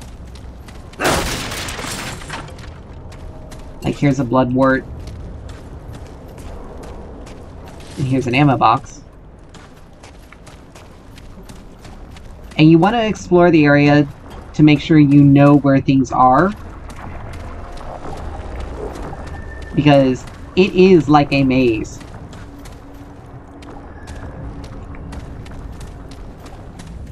So here's the root obstruction that we need to clear. Here's a bandage. Right, nothing in here. Nothing destroyable. So there's the root obstruction that we need to deal with. Now we just need to find the breach that we activate so we can deal with it. And it should be over there. Stop. But you still want to continue to explore just to make sure you more or less have found everything. Because there's the breach that we can use. And in here, we can't break through this glass, but there's an item, there's a couple of things in there, but we can get to it eventually. Eventually. It's just really annoying to do so. Because we have to open this door. You need to open this door after we get the power back on. Like, there's just a lot of things we have to do. More items. And a lot of things we have to find that require us to get to turn the power back on. Because there's a card in there to be able to open up that. But we need to turn the power on in order to do that. Like, it's sometimes a lot.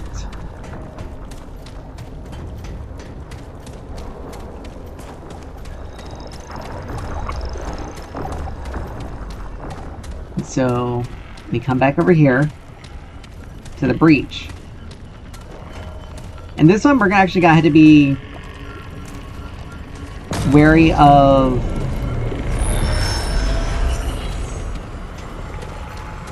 the wandering enemies, because it is smaller of a space. But we should be able to get there without... Nope.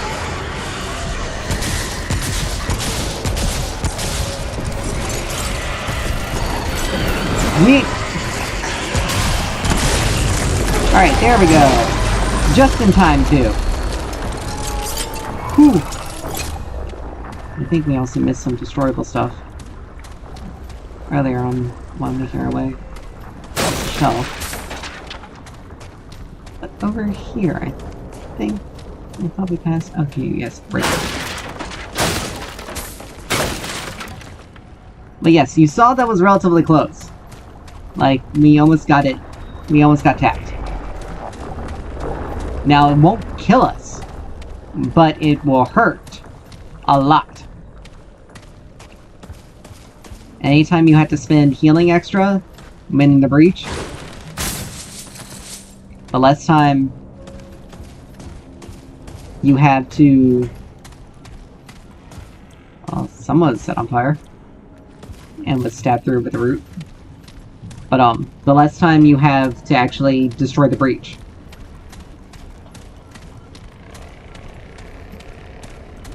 But there's some more stuff in here that we can get to. Let's see. And we break through that window. You can break through this window and then destroy this bookshelf. That's hiding something. And there's a blood ward here. And then there's the Ward Prime maintenance key that we got. Oh, wait a minute. Here's another recorder. But the Ward Prime maintenance key, obviously, important because we'll be able to Dr. Yuri Karsgaard, do our thing.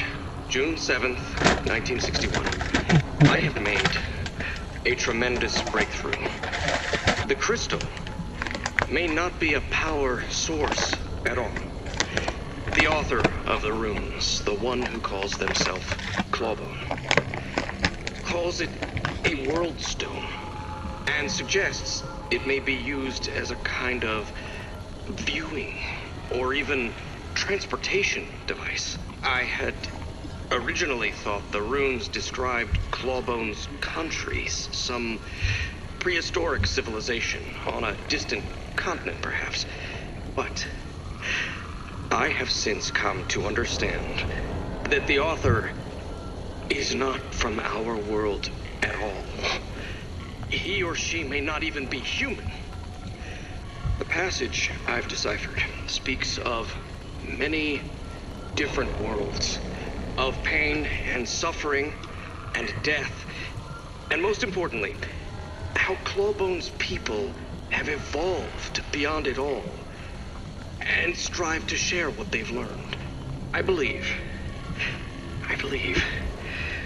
we may be able to reach these other worlds. Virtually, at least, if not physically. The runes speak of connecting minds to minds, to see into other worlds, perhaps even speak to them. They may even hold the key to finding the world of Clawbone himself. It's a lot to take in. Some, like Captain Ford, are hesitant to believe it. But they have not read the runes. For whatever reason, they cannot. But Clawbone is not some savage historian. He speaks of science with astounding accuracy, and what may seem like magic is likely just science we have yet to discover. I have given instructions on how to connect the minds of human volunteers to the World Stone. We are to begin experiments immediately. Now, if Clawbone is indeed ignorant, we will know soon enough. But if I am right, then we may rewrite our understanding of the entire universe. All right. So,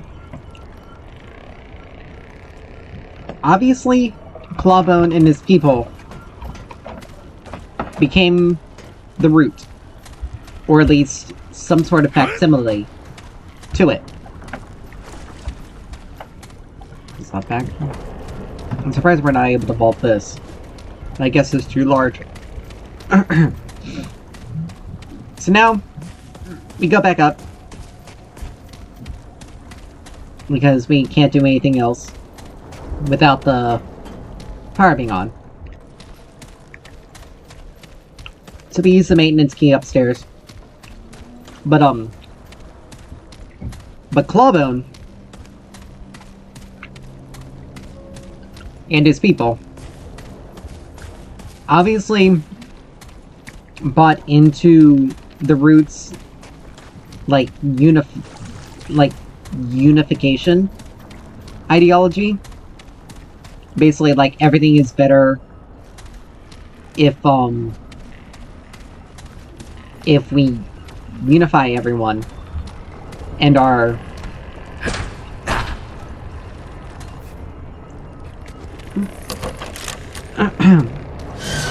Because that way it removes all the pain and suffering people feel. Well, unfortunately,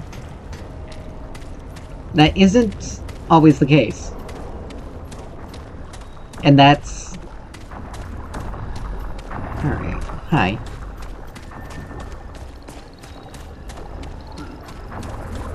But effectively, Clawbone's people believed in this idea, and they somehow evolved to, quotes unquote, become better? Oh, I forgot. When you enter this zone, you can't exit until you finish it off. But it's easy. You just activate the rift and destroy the...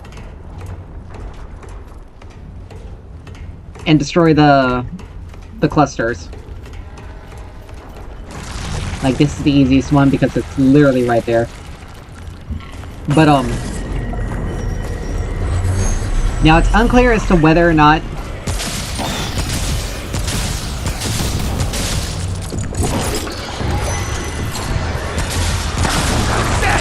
Alright, there we go.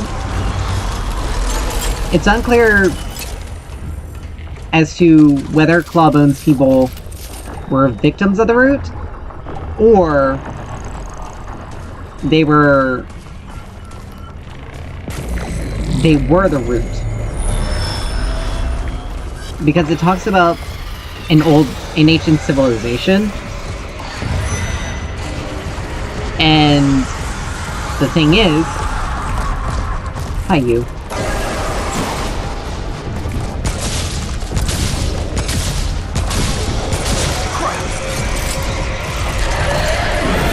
Yep.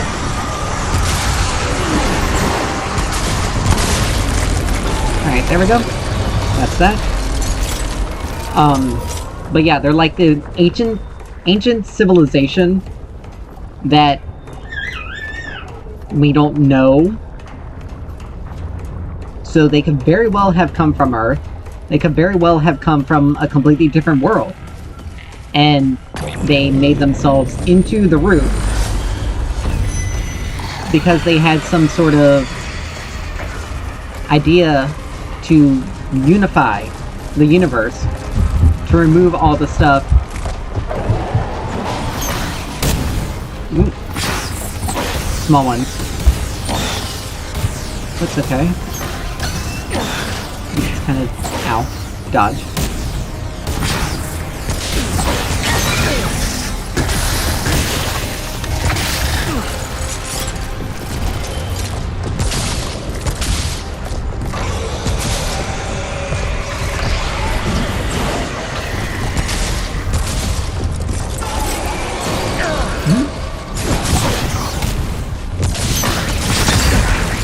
There we go. Whew, that was a little bit close.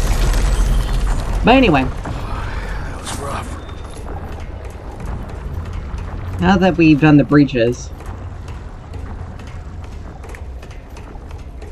let's go ahead and do this. We can go ahead and heal up. There's also the breach over here.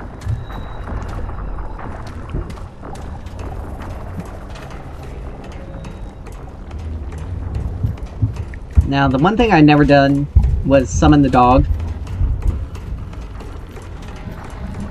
and use him as a distraction.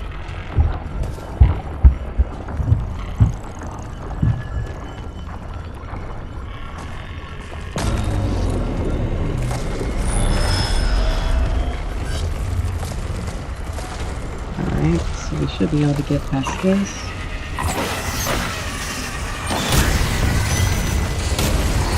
Little monsters.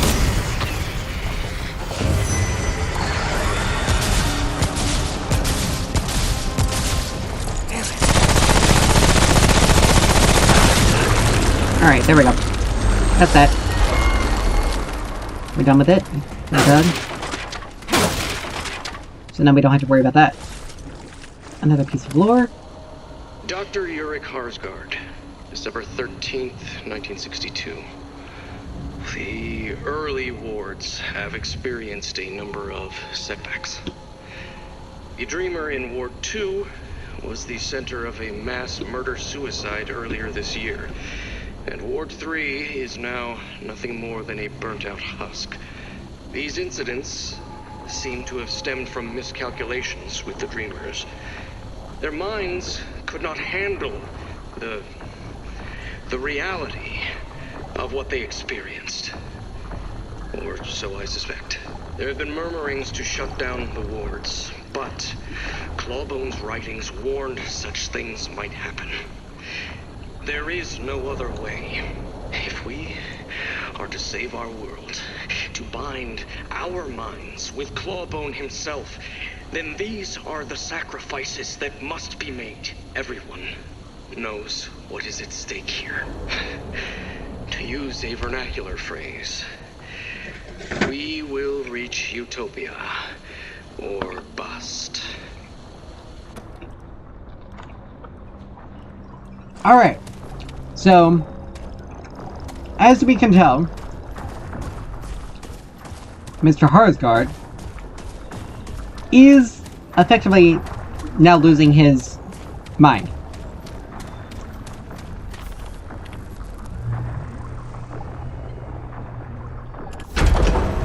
Alright, so let's start the reactor. But,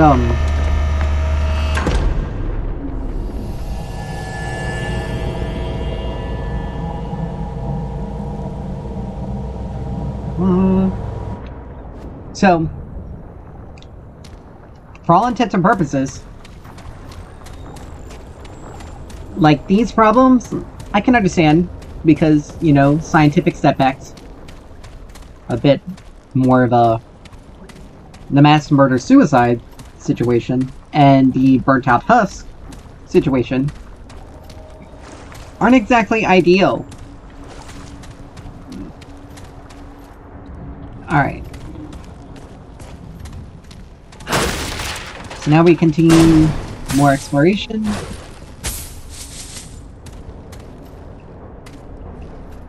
Alright, nothing over here. But, it's like, really, dude?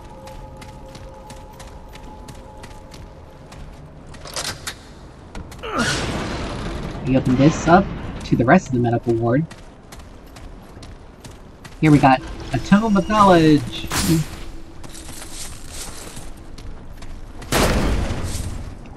More stuff. An ammo box. And it appears nothing else in here. So, spend our treat. But anyway, this is a man who is effectively losing it. Like, he has initiated an experiment that has now not only claimed multiple lives. Let's see. Unlock medical storage. Here we go. So now we can go to the medical storage and loot that. Here we are. Blood ward, bandage, adrenaline, airplane key card. Aha. I think I missed something.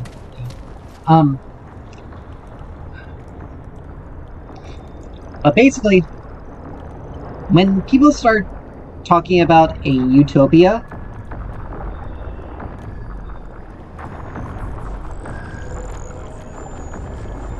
that's from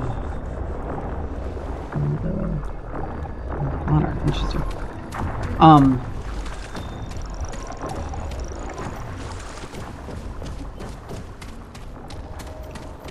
Let's see. Still trying to find. Okay. This is it. This is what I was supposed to be looking for. And doorway is in there somewhere. Anyway, when you start hearing people talk about something like that in terms of utopia, get out. and get out fast. They are not playing with a full set of... They're not playing with a full deck of cards there. Like, you don't talk about a utopia. Oh, and this little thing? You just shoot the lock off. You go upstairs.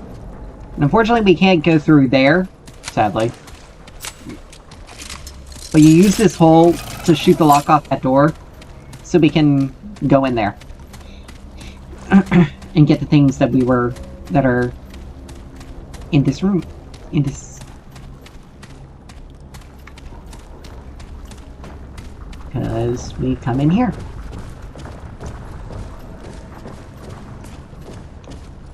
Oh, good lord. And be careful, because you can get yourself stuck like that.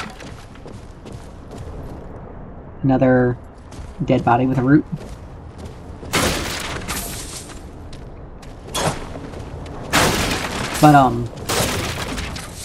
But you hear people start talking about utopia like that, just remove them from whatever project you're doing. Because whenever you start talking about that, any sort of like like Unitarian kind of ideology, if you ever played Dead Space, you'll understand why that's not a good type of logic to have. So the Ring of Honor... Sorry, jumped there real quick. The Band of Poets, I've never found this. We'll always look to each other, even when the other was being a damn fool. Anyway, this is another potentially tank item, but this is also something that's like, okay, well, if you had both of them, you can wear heavier stuff. Let's see. You can wear heavier stuff without much of a problem. Alright, let's see. Just handle.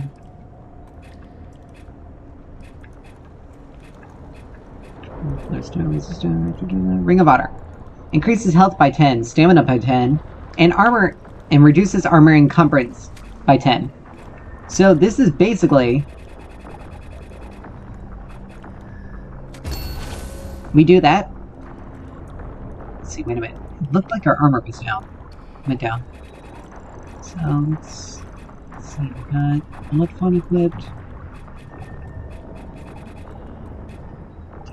Systems. It's on the balance, never mind.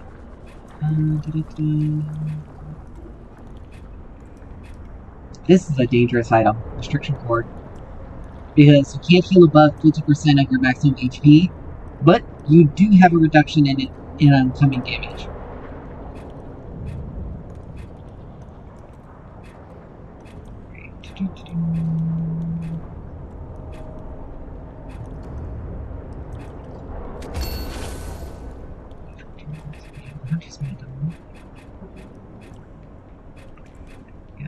Alright, so our encumbrance didn't. Our armor didn't change. Okay. So now we can...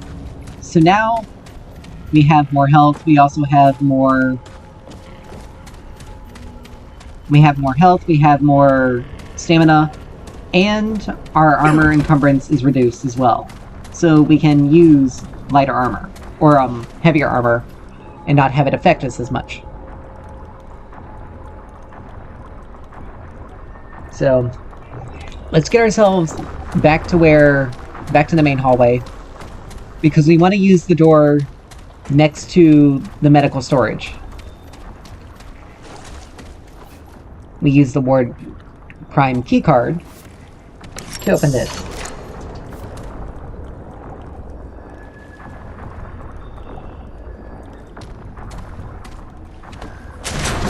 And we will we're gonna have to look for a breach. But it also is very beneficial.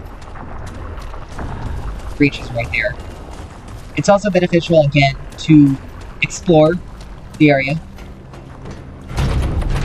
This opens up the door to the main gate. We don't have to use that.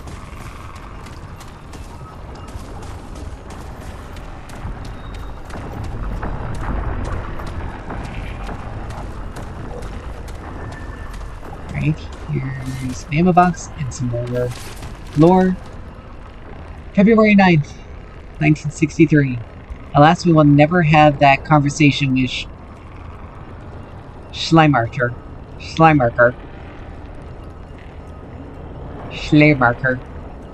Some of these people are obviously German. At least not in the manner I hoped. The man has become unhinged, but he definitely has seen Clawbone. Notes of the late Dr. Brunner provide some insight into what happened in Ward 1. Although their dreamer had not bonded to any guardian in a proper sense, Clawbone, or something similar, was trying to speak through the dreamer to the scientists of the ward. Their minds could not handle this contact, and it manifested as an advanced form of nihilism, which led to the deaths of many. Why have I not been affected in this way? Perhaps because I've read the runes, I've seen Clawbone's society, a vision of what ours could be, or perhaps I have not been affected for the same reason I alone seem to be able to decipher the runes. Cessation is equality, serenity among ashes.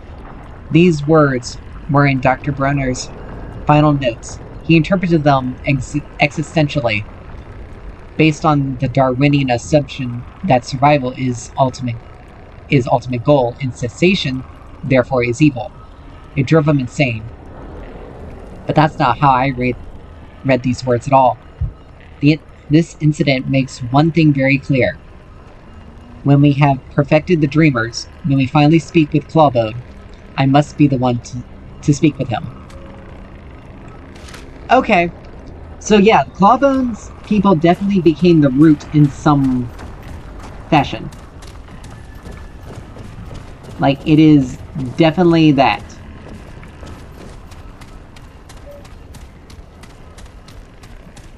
Alright. Excuse me. So this little basement part, there's the breach. There are 3 here that we want to destroy. So we head back up to where the breach is. We'll go ahead and use an ammo box to just do all that. When we get down there, we're gonna try to summon...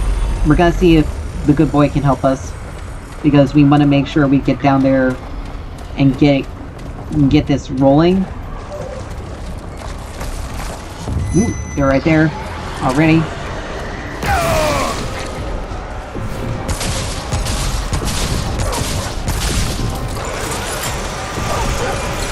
Nope.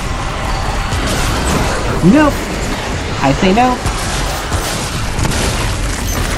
Alright. So we can't... Alright, so Good Boy's not going to help us. But he is going to continue attacking these guys. Interestingly enough.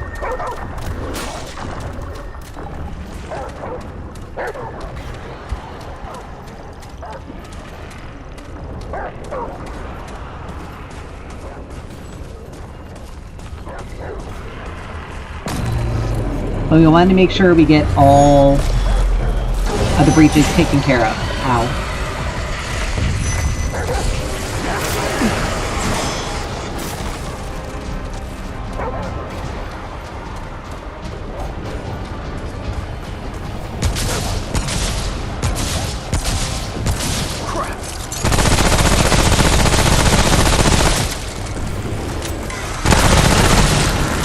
There we go.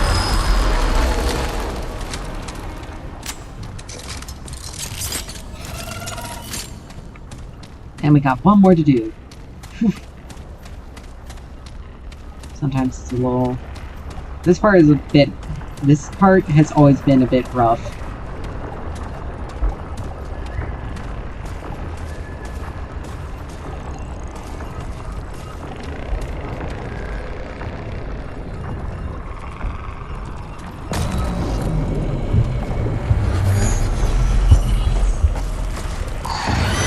Because this guy... Yep! Is still there. So we dodge him.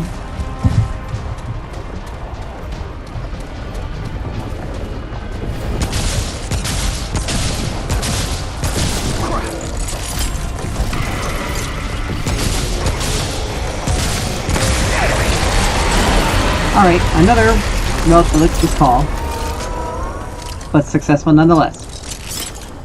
So in here, some chests that spawned. Good. In here, we should be able to find the Ward Prime fuse. Or this was just a little... No, this was just a little... Yeah, checked it out. So this is just a little... kind of like a dump. Here. So we come in here. Still a lot of stuff. Fancy dust. Of knowledge. Almost got Mark skin maxed out.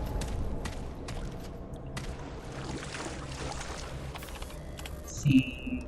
Let's do. Logs. It's just kind of another weird dump. Which is fine.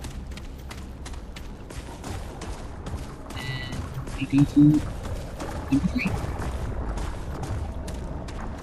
And here is where we should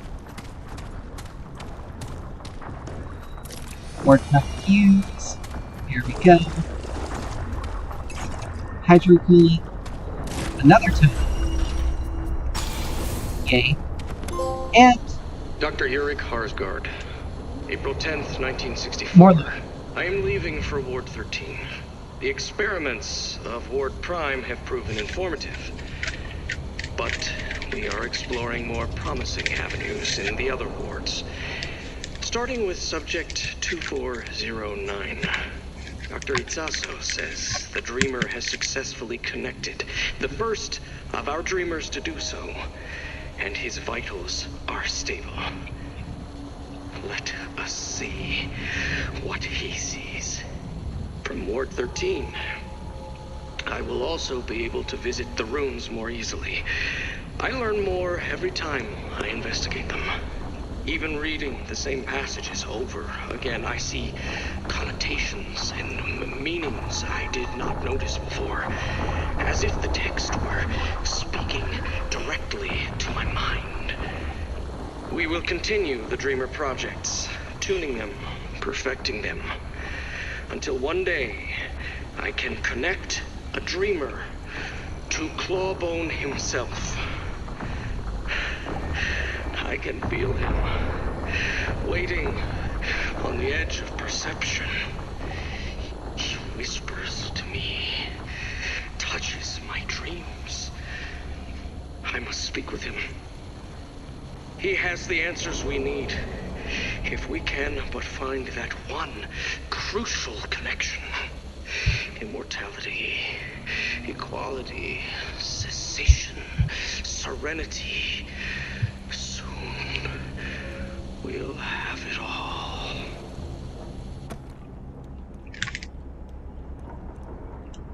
Yep. As expected.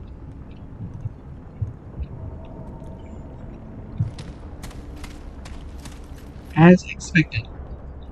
The man has officially lifted his leg.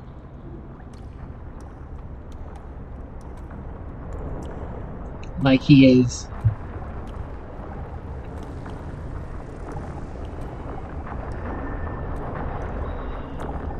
He has, like, legitimately lost his marbles.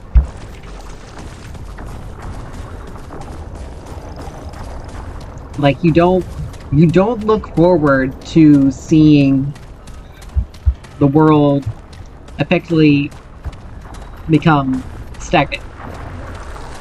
Like, that's not how humanity works.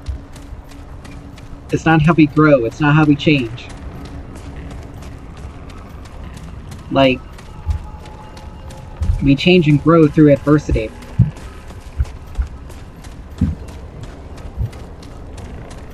We could have just gone through that room, but oh well.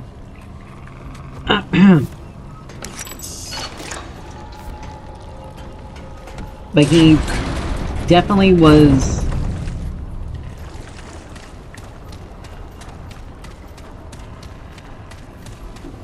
But I can...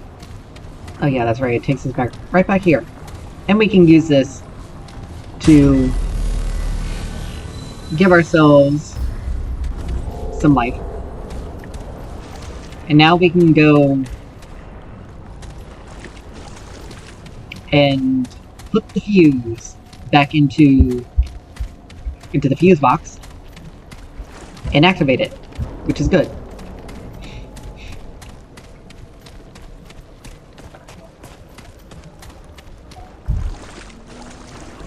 So we come over here.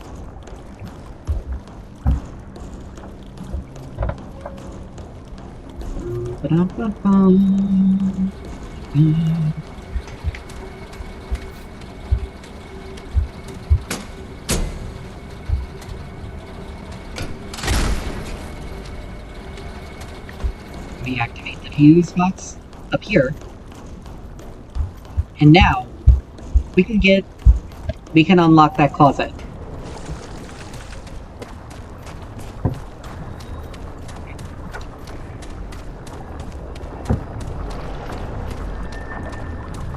We come in here.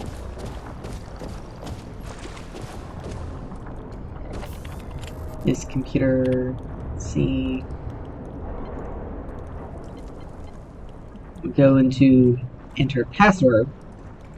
And on that board,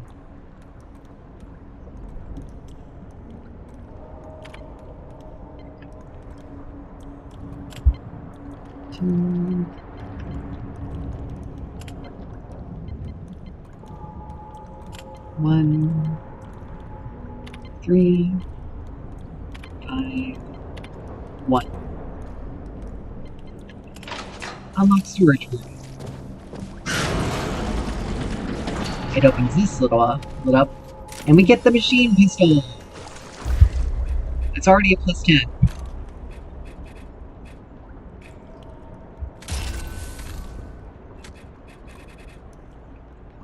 We're not going to worry about attaching good boy. Oops, what I could have said.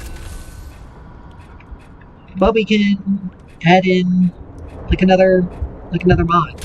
Like we can use hotshot.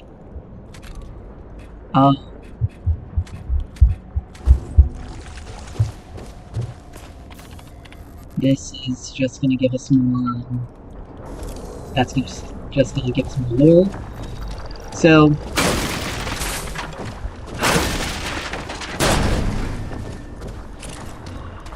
So, you can see, it fires really fast, and it can deal a lot of damage. Like, it deals more damage than the submachine gun.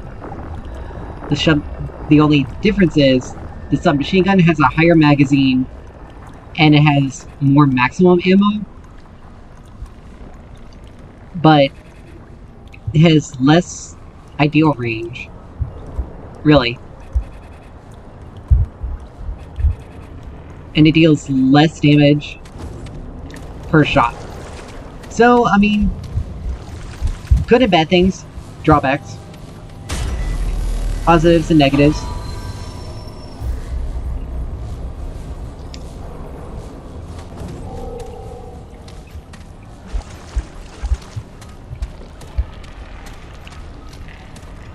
So, now that that's done,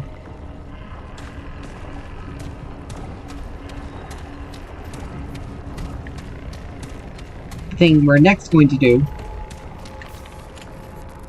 is we access this computer over here. And we unlock these doors.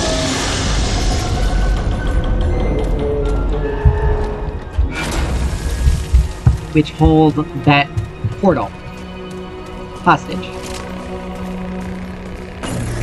So then we activate the breach here. Luckily for us, the enemy is not going to be coming around.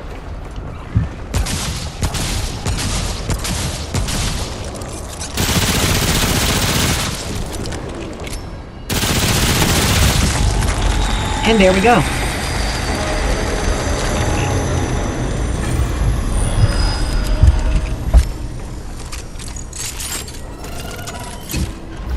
We also get a trade point. We got 2 trade points for that. So we got ourselves the bark skin.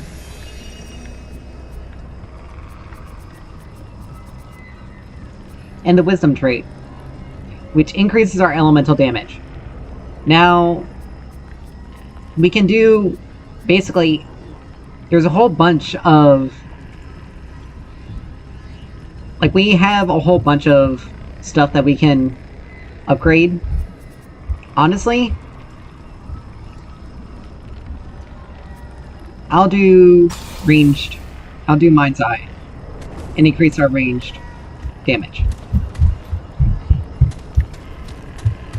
So let's go back over to the checkpoint and just restore everything.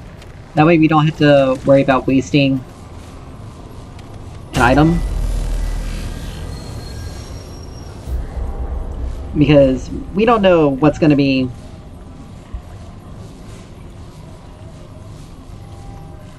We don't know what's going to be the, what's going to be beyond that portal.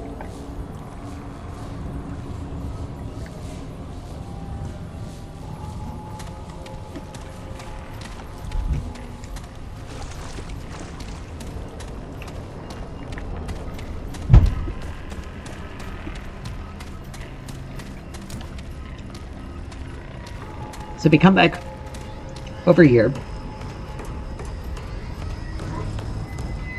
And as you can see, obviously, completely different. So now we go in.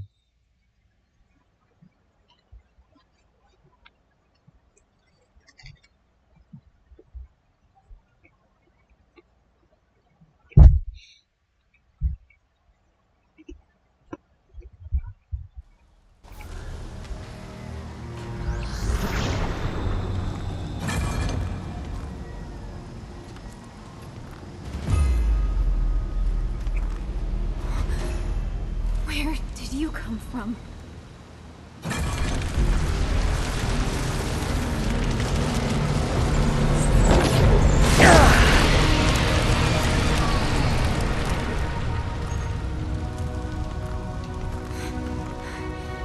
You should be more careful. The shadow is following you.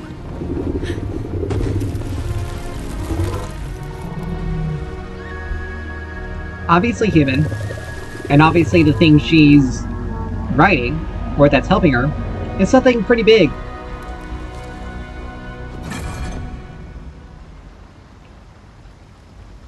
So we're now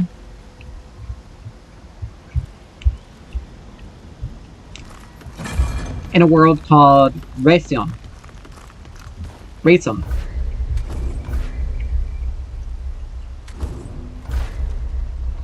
Trail through Ward Prime.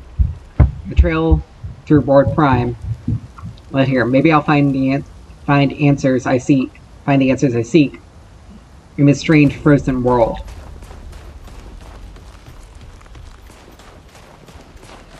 And here we have a checkpoint. But we did that just in case.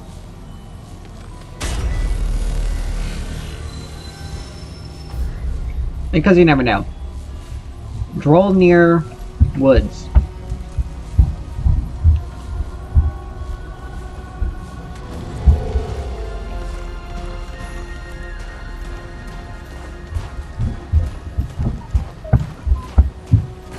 And right out the gate, we have razor wire necklace. Let's go ahead and back up so that way when we check it out, enemies aren't going to be seeing us. Increases bleeding damage dealt by 50%.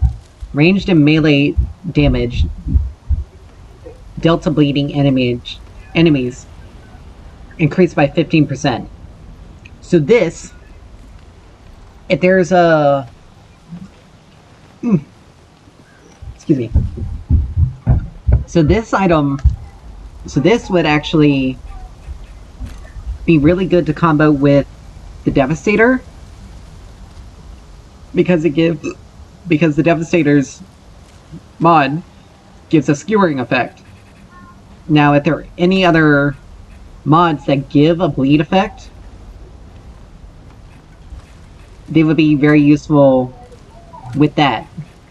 And it also combos well with, let's see,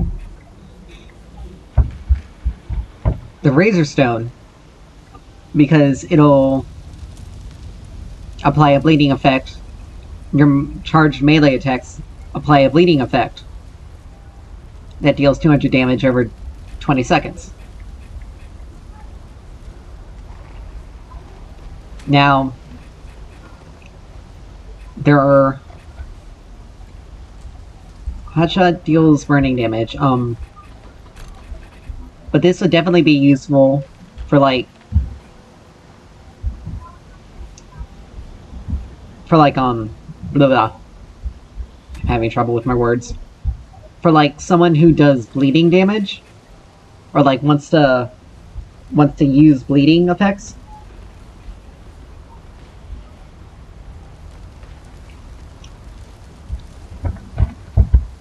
Now I'm trying to remember if there's another weapon that does have that, a ranged one. But I don't think there is.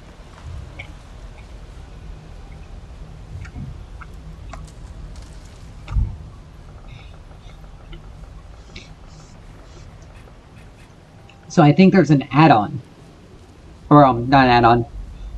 I've been playing too much DBD. There's a mod that gives you that bleeding effect. So now we can continue to move on.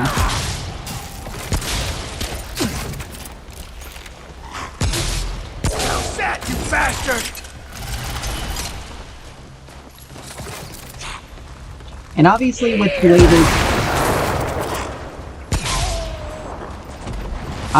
the way this world is... Hello. Goodbye. Obviously with the way the world is, we should expect a fair amount of, like, ice and that was rough. Icy damage. Like those little plants there, if you hit them, they explode and they give you frostbite status. So we actually have 6.5 frostbite resistance. Frost resistance. Now the Radiant armor set gives us 3 resistance.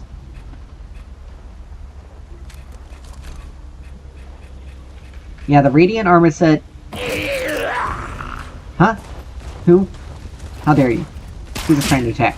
Oh, there you are. Really? Too bad it doesn't help. But the Radiant armor set gives us a fair amount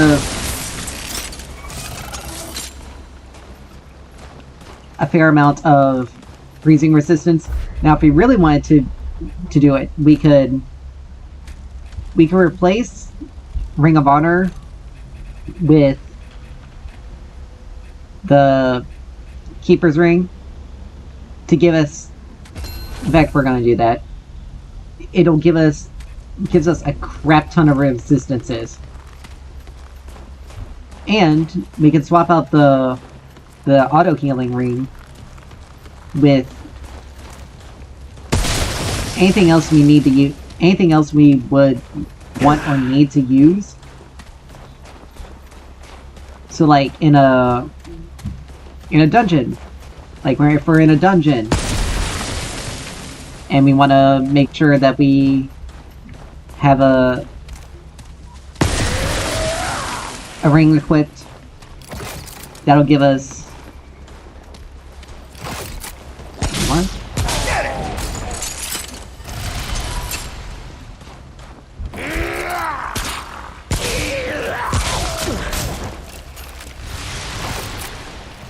That'll give us something better for our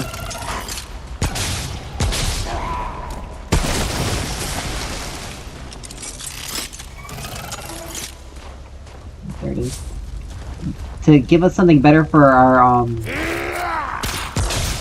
for like an upcoming fight. We'll be able to switch that out. But we'll also have that self-regeneration. That'll be fairly important. In dealing with a few things. So here's a rat person's skeleton. We have a tome of traits. And these barrels here, they are explosives. They will deal explosive damage and set you on fire. So just keep that in mind. There are a lot of like external hazards in this zone.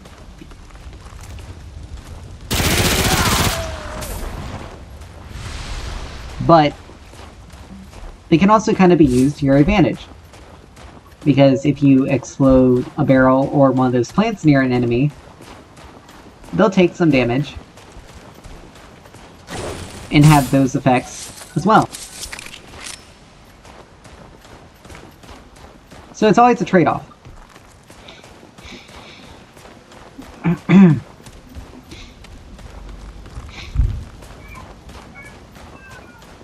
So here's a shortcut.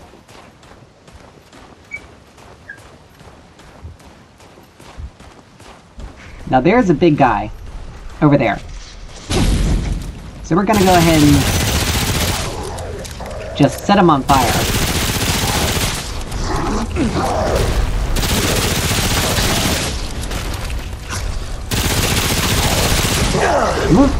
Didn't dodge quick enough that time.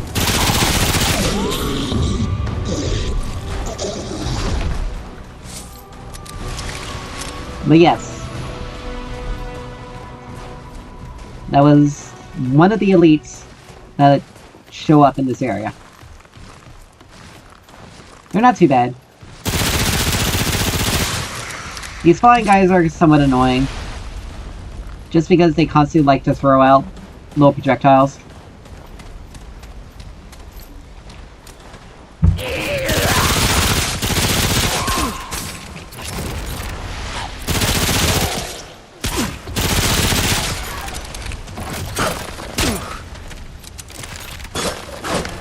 How dare you? I'm trying to stab you.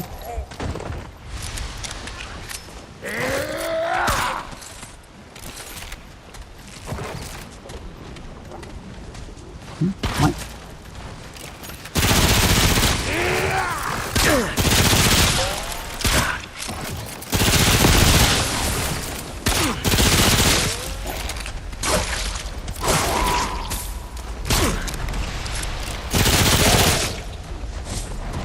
There we go. A bit dodgier than probably should have been, but you know, if you're not dead, it works.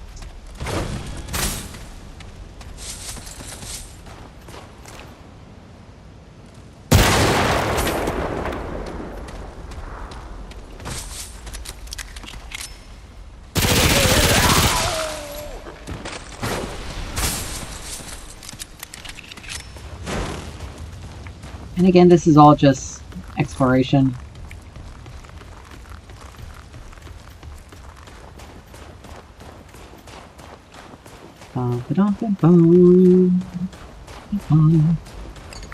Let's go ahead and just drink a blood wort just to get our health back a little bit faster.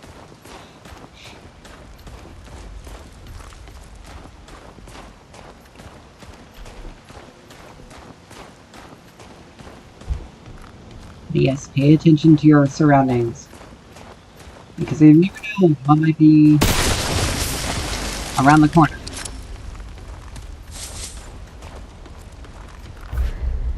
But we've got a large haul of scrap. Thanks to the accessory.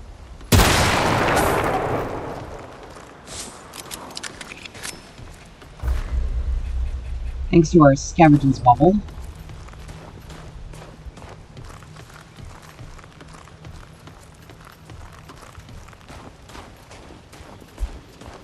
Now you can definitely tell the natives of this world very much have a sense of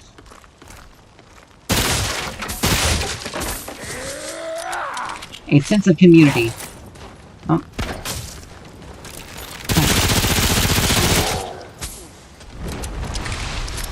Like they basically created like their own little homestead here.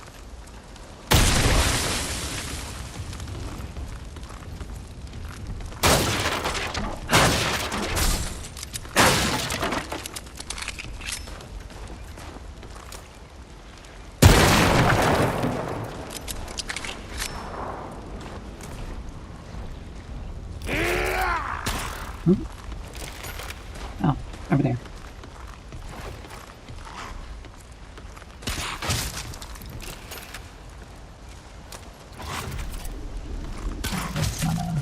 That's not a burning barrel.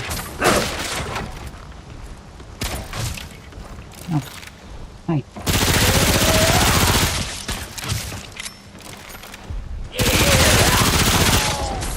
Bring it up to her? Well, you shouldn't have.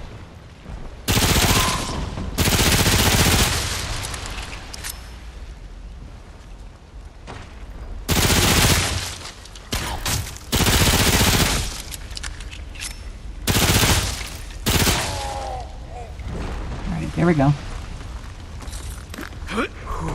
It's over.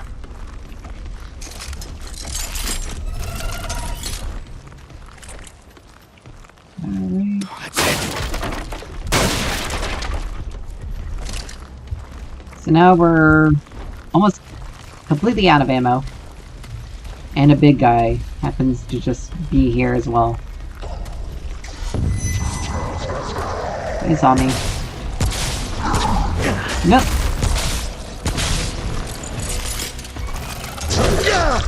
Ow. I didn't know he had that range.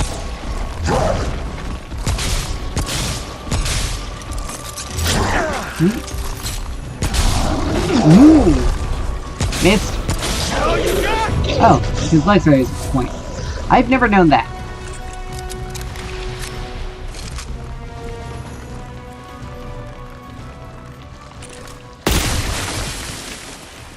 Alright.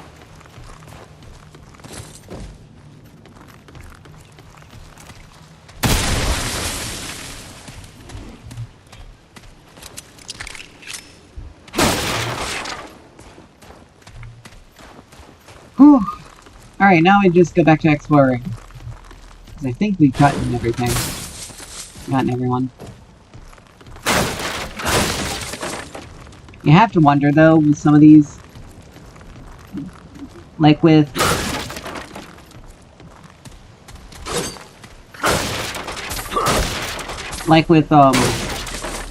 ROM, you can understand why people are the way they are, because they were literally the victims of a nuclear explosion.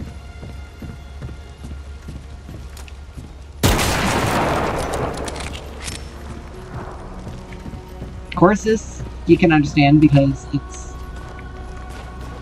why people are the way they are, just because of how of what has occurred. Even Yusha makes sense, which obviously here we have graves. But this world, I don't understand, like, rat people. And they look hairless, too. Like, they don't look like they would be suited for this kind of environment. Like those Yeti monsters.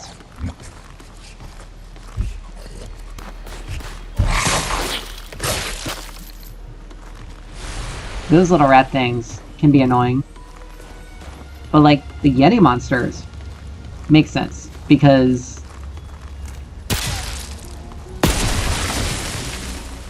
you would expect something like that to live in a frozen world.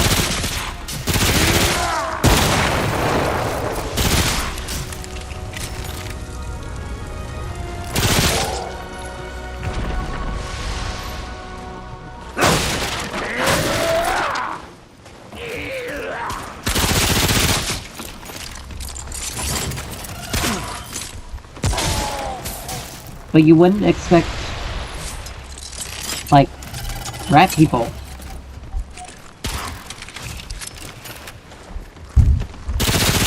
He's down! Like, that is one of the things I would least expect in a frozen world.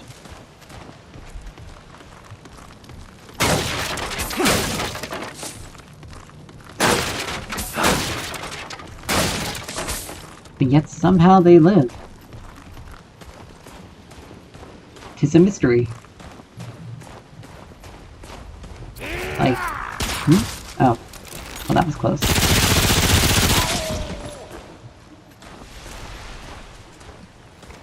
Like, to agree, yes, I can understand. Like, to a degree, yes, I can understand. Because, you know, creatures can adapt to their environments. But it's like, why rats, though? That, you bastard!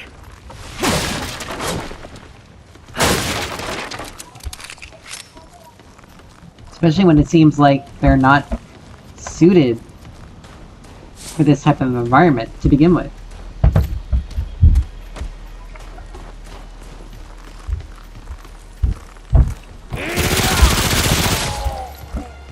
Like, it doesn't really make a... It doesn't make a massive amount of sense.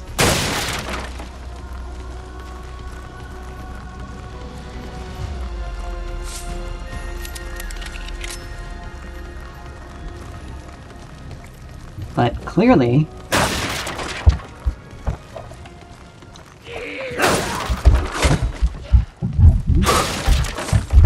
There.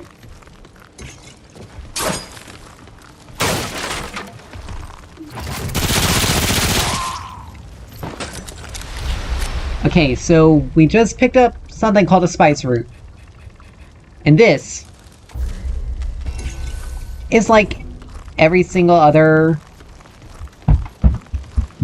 item native to its world. Basically, it removes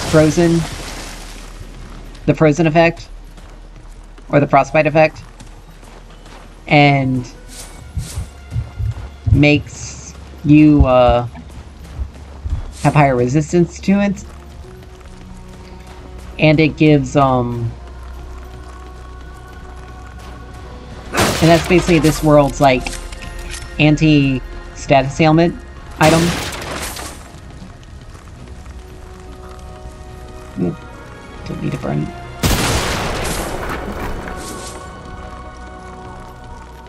Don't need to set myself on fire with the barrel. But yeah, that's this world's status item.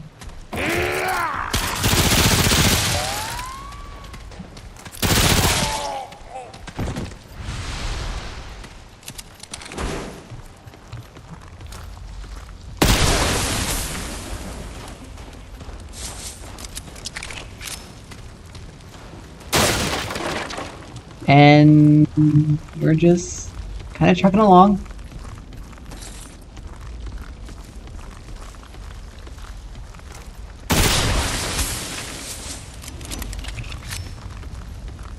since we cleared this place out, we can do a fair bit more exploration, thankfully.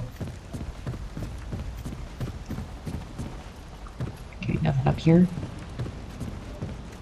But I mean, the place does look beautiful. I will admit that. Like, it's very pretty as a world itself. It's just the rat people just don't make as much sense to me. But that's just personal. Now they could just be like how the Pan were. They came to the world after their old one was consumed. Now, as to whether that's the truth of the matter is what's up for debate.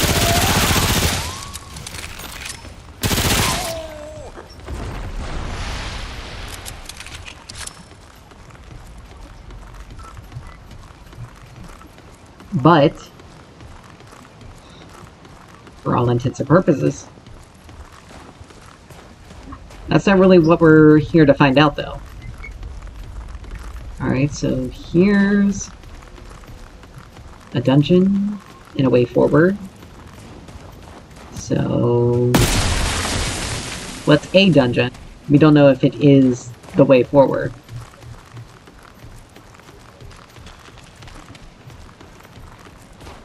I have a feeling it is, because here we are.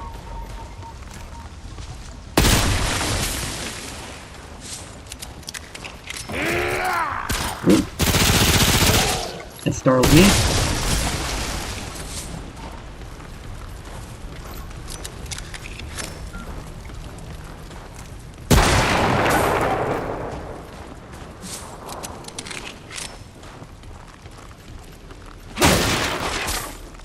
And part of me also kind of feels guilty for, like, doing all this. Destroying and killing these people. But it's like, you're also kind of attacking me, so...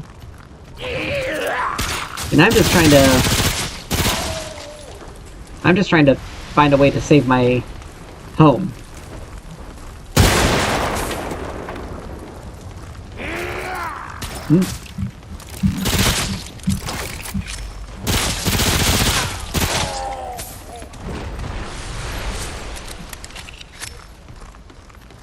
So,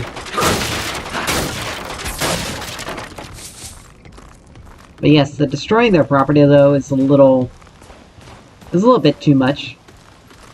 And here's obviously something that's like for worship, but you can't interact with it, so it's not like you can learn anything.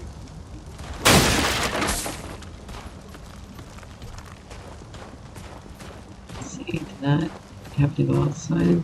Sometimes objects, like dropped stuff, clips through the wall. Doesn't happen all the time, but it does happen. It's like, here they have paper, they have chairs, like it's a civilization. Like, admittedly, they could probably do better in keeping the cold out and the heat in, but I'm not gonna blame them for how they choose to do things, because it is their choice. Alright, we're already in there.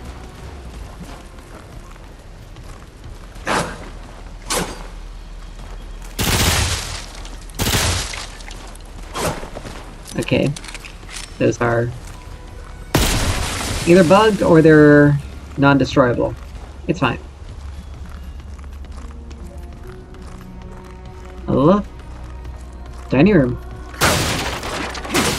Like, it almost seems like this isn't like a community, but like a family a family unit.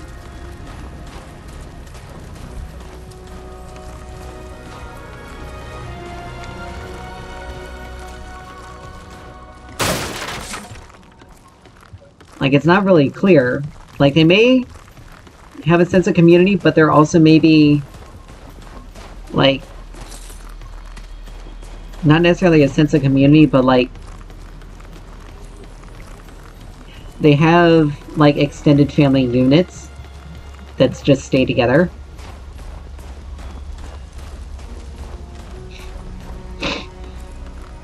So we'll go to another dungeon. A dungeon.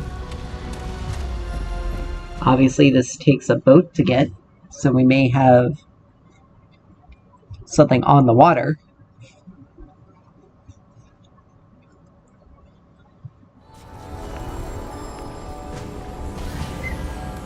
And depending on where we are,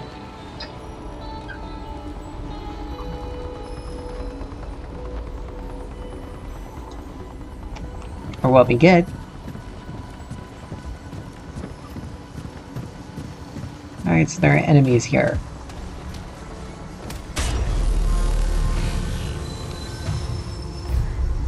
So the Wild Reach. That's what this place is called.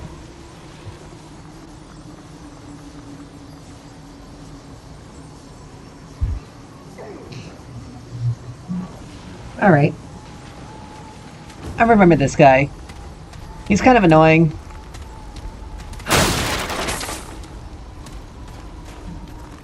But not impossible to deal with. It's just the ads that make it annoying. And a bit of the boss. And a bit of the mechanics. But like, this is...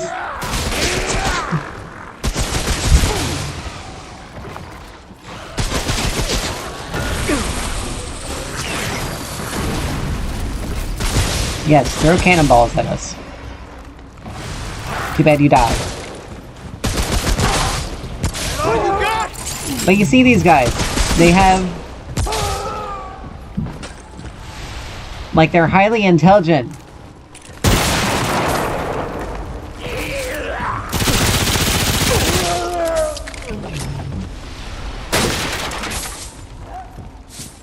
Like, they have armor. These are like pirates.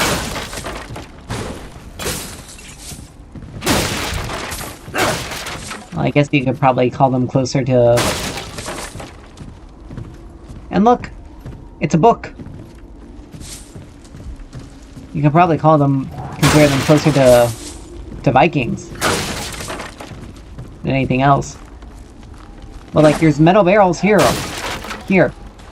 So it's like, obviously...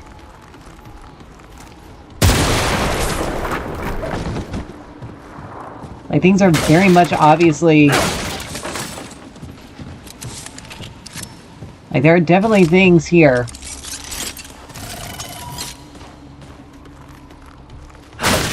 That's like, you would not normally see in a primitive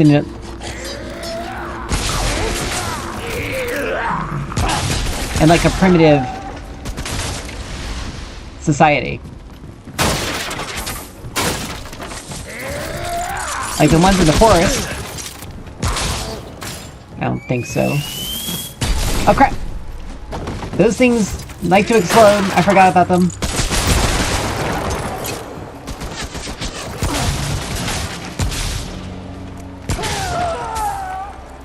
Like, dude, you really want to try? Let's guess what? Ow. How dare you? That, you bastard!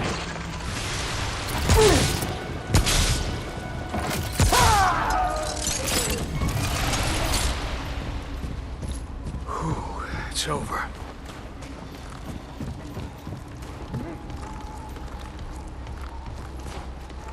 But we're just kind of making our way around. Just checking some things out. But like, similar situation with a lot of the architecture outside of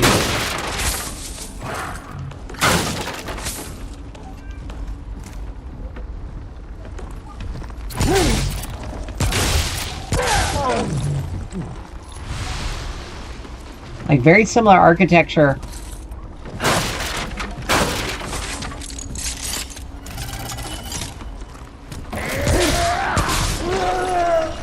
Compare it with, like, the outside.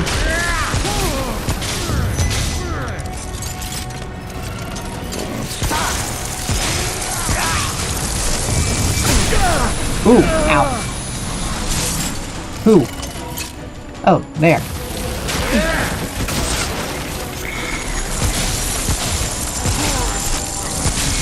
I think not. You are not going to set... You are not going to freeze me.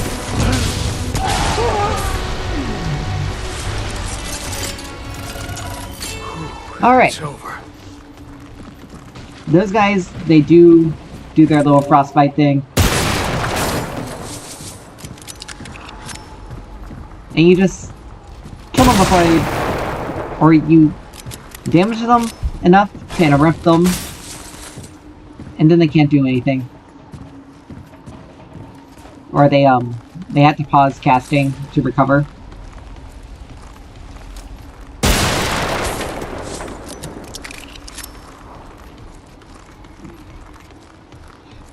But like I said, a lot of the enemies here leak to fire. So if you like using the Spitfire... I think I did click through one. I did. If you like using the Spitfire, then that's going to be a good weapon here. There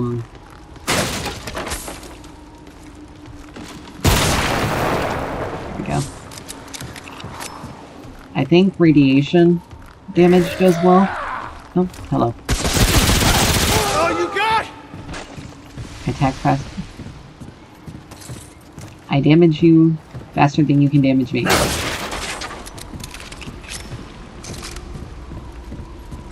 So.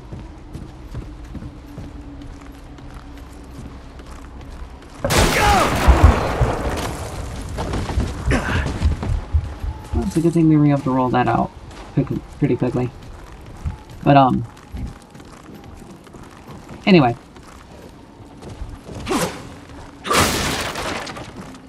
I think also radiation damage does a fair amount. So if you want to use basically any of the weapons from ROM, they should serve you well as well.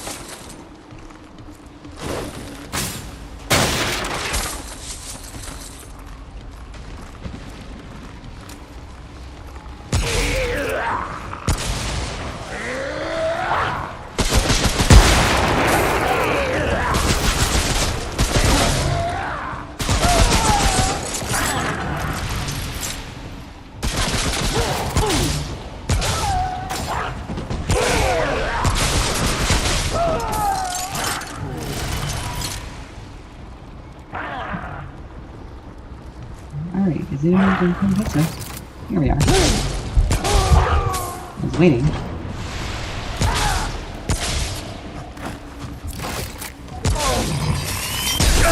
Oh! Wow. Did not notice you. I didn't even hear him until it was already up.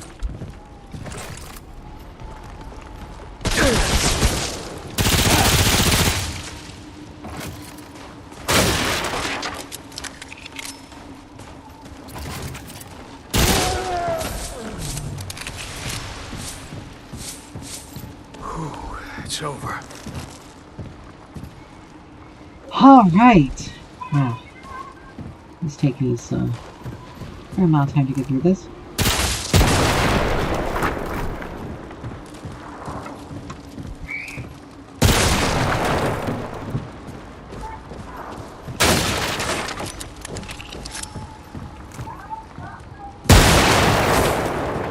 These rats are somewhat intelligent enough to know that when you hear something exploding, you don't necessarily go to investigate. Oh, wow.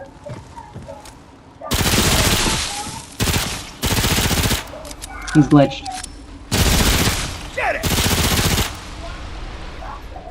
Glitched? but now dead.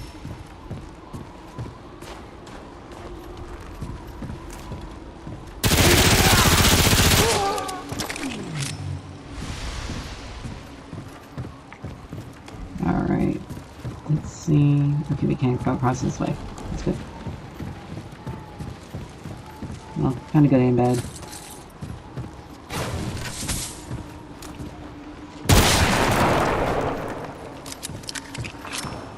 Just to make sure we can't do that.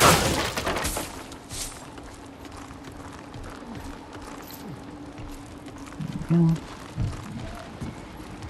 Do-do-do. Don't mind me. I'm just an innocent individual, just exploring the world.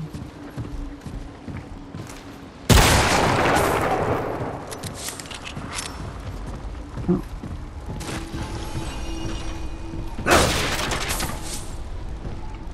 Alright, now we got a trait.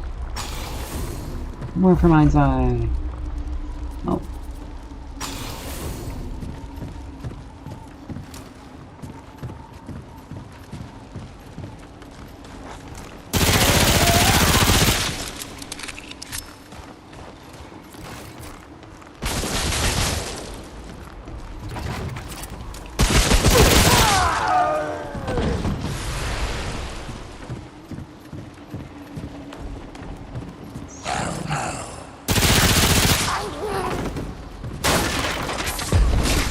Alright, got a really little rat.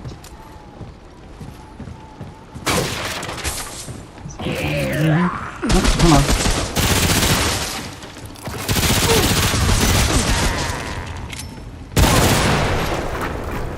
Huh? Did I attract? Nope, I attracted.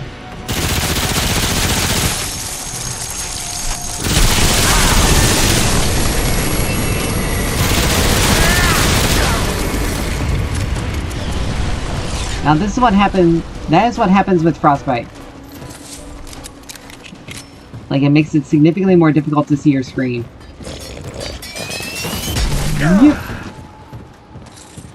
You missed. Your little rat friend missed. So now we can come back this direction and do some exploration over here. So I think this area. Oh, nope. It's all one big circle.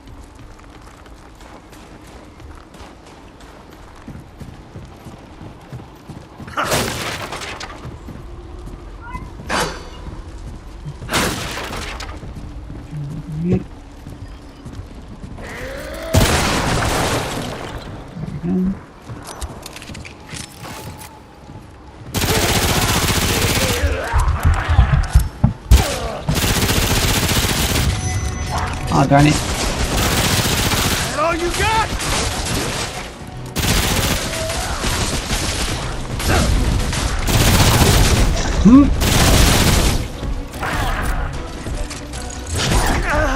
Ow. How dare you?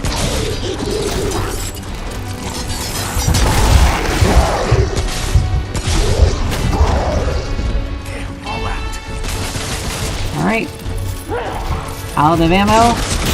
No problem.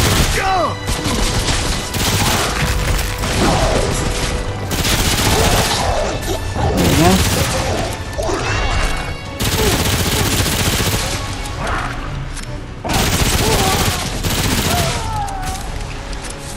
Alright. Much better. That was rough. There is an elite enemy right there.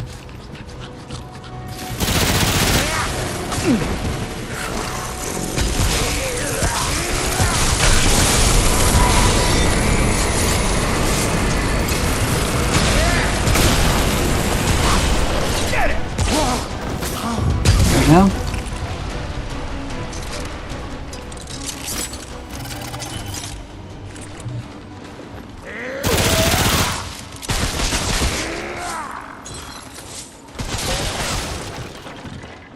Alright, so this is going to be a fair amount of enemies to deal with. Not impossible. just one of the times where having a good boy would be very useful.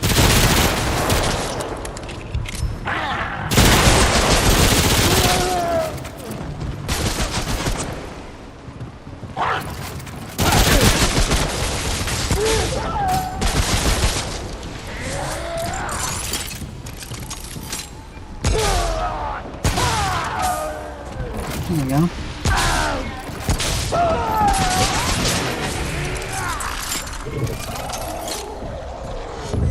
Who's behind me?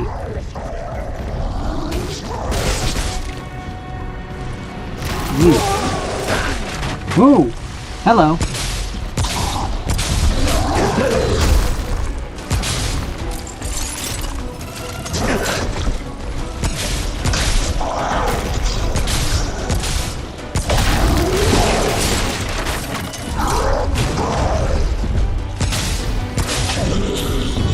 Like, this is a tire, too.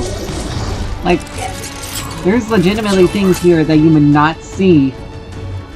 So these guys had to come back with stuff from Earth in order for them to have half the scrap.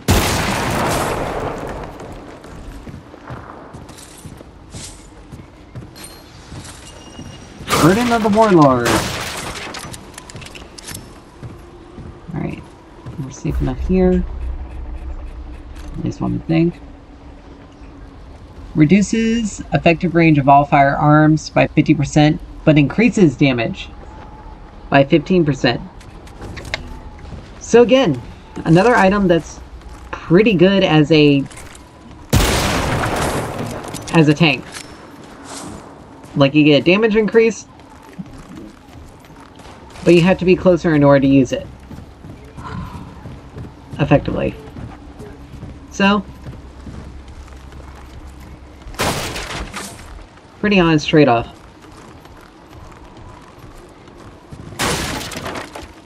Like, yeah, you had to be close to your enemies, but you're gonna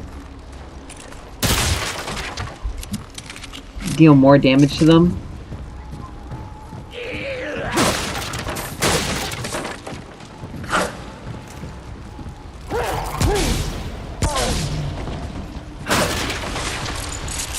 But you're going to end up dealing more damage to them as a result. So, it's very much one of those, how do you want to use it?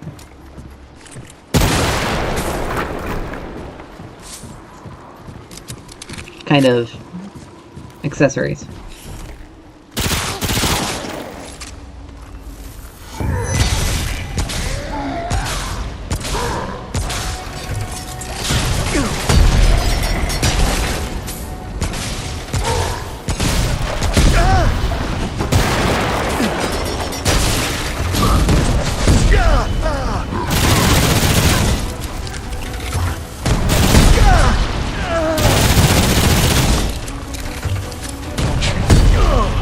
Ooh, nearly fell off the end for that.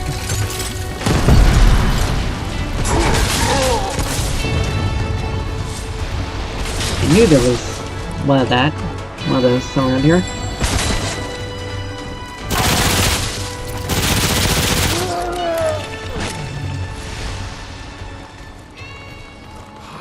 That was rough.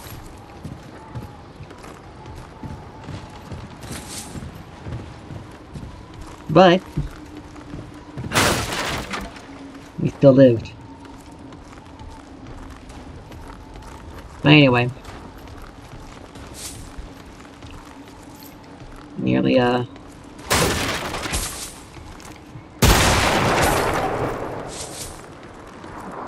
we nearly lost our lives by getting sent off the edge. Alright, so over there is where the... Oh, hi.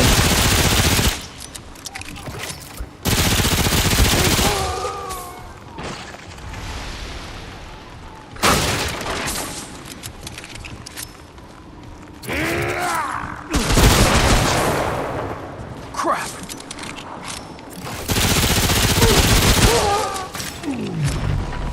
We're also kind of steadily making our way around to that side as well. Yeah. How dare you?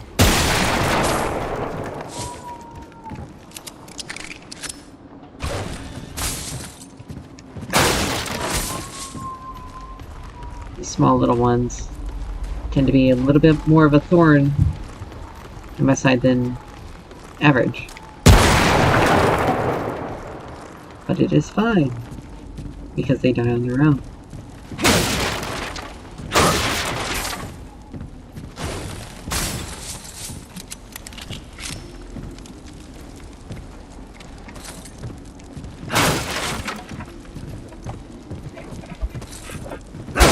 Anyway, we're just gonna get through all of this. Alright, this leads me up here. So we've already gotten to the end. Hooray.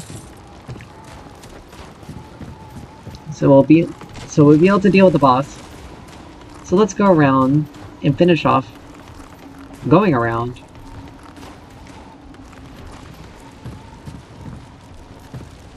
And find everything that we can.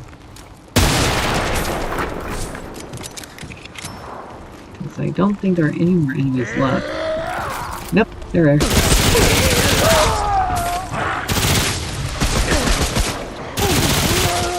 Crap! Woo! Hello!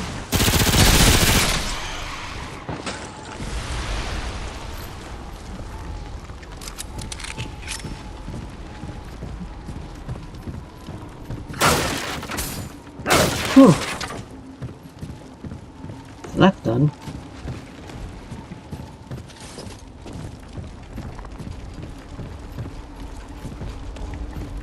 Ba-dum-bum-bum.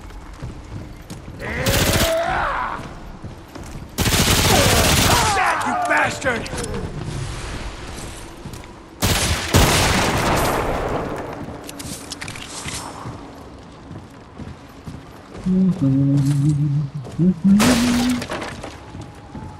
Wait, nothing up here.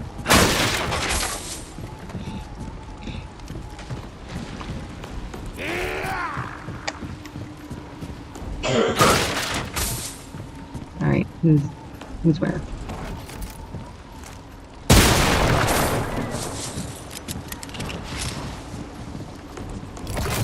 Oh, there you are.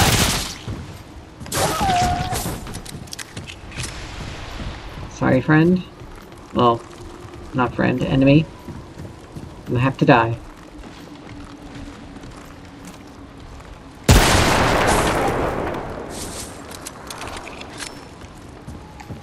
Alright. This leads me up here.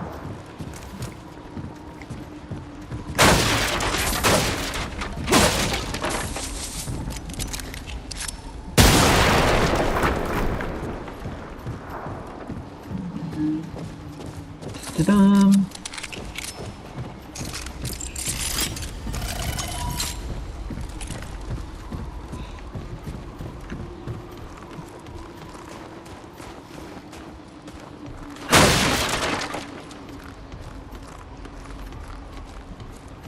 Alright.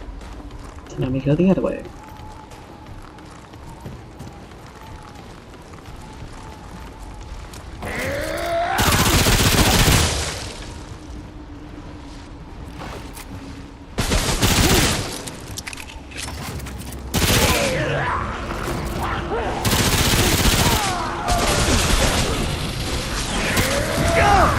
Oh, hello. I didn't know Mr. Flyer. Well, now Mr. Flyer is dead.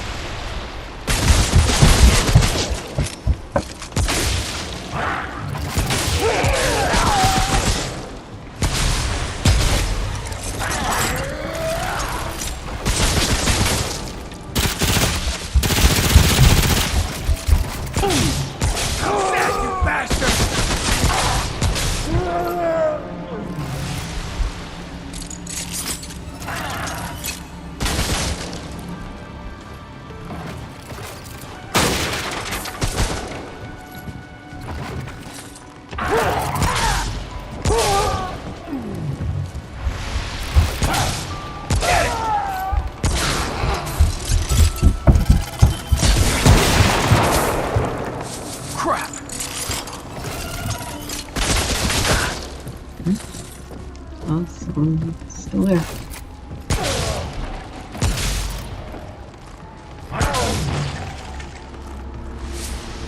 There we go.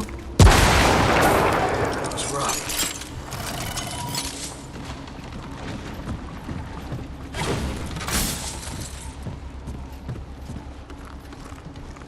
Alright. So this stuff has been taken care of around here.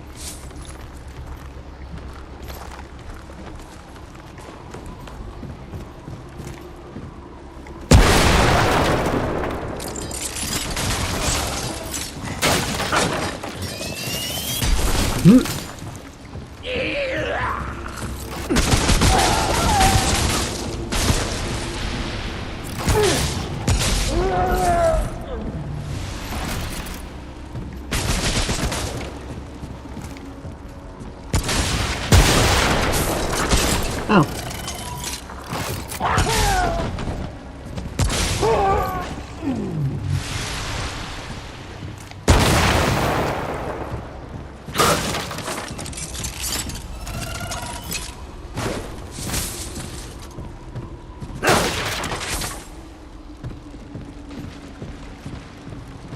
All right.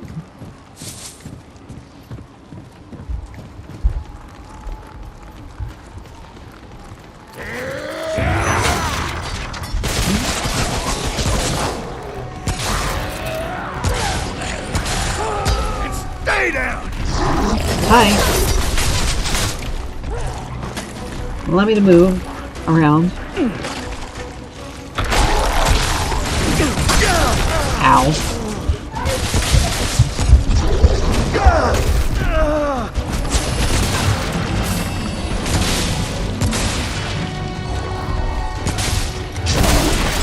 That's it. Whoop.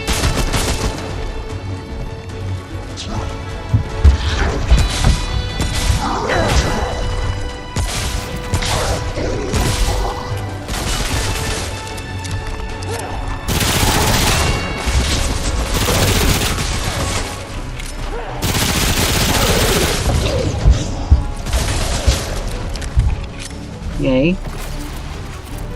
That's taken care of.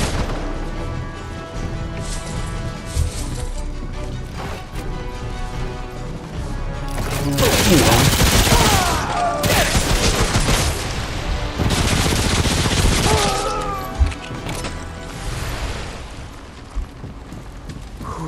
It's over. Alright. Didn't expect that.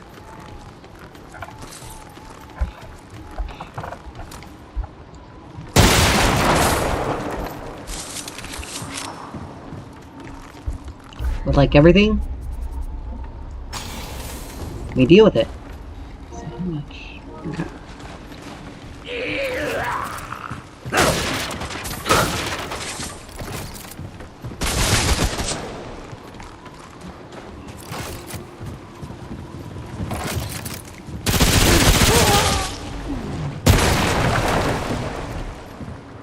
Right, and that is everything here. Thankfully.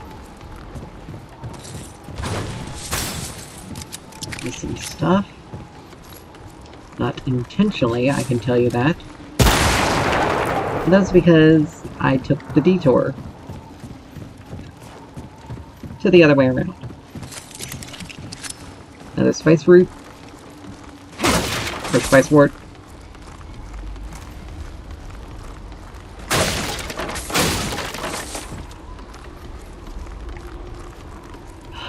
Alright, now...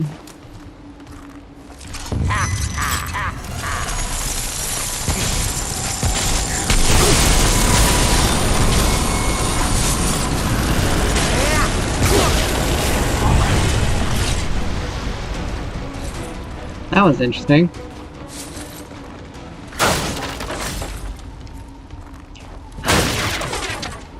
Now all the enemies are dead.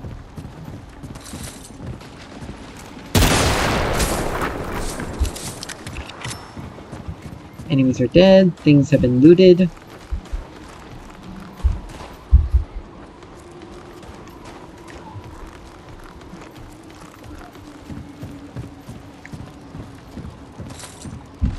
Alright. Now it's time for us to head and out and deal with the boss.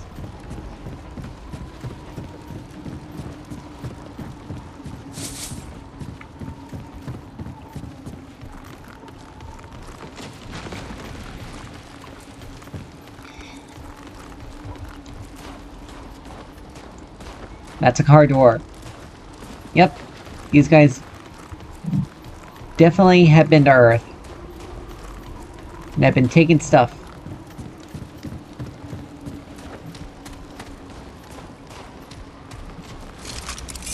Now, as much as this sucker is pretty good, we're gonna go ahead and switch over to Ruin.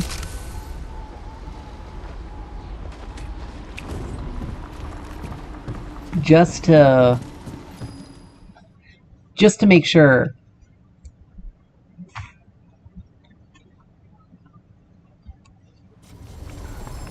Just to make sure that we, have things nice and good.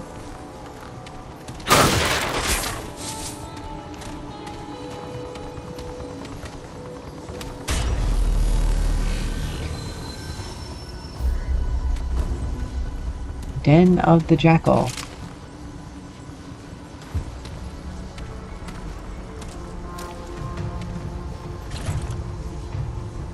Let's say, like, why didn't that activate? Because it normally just does it on its own. But anyway, this fight can be somewhat annoying. You have to be aware of the arena. You have to pay attention to the small monsters. Like any other fight. But if you aim for his legs, you'll be able to deal a lot more damage. Because those are his weak spot.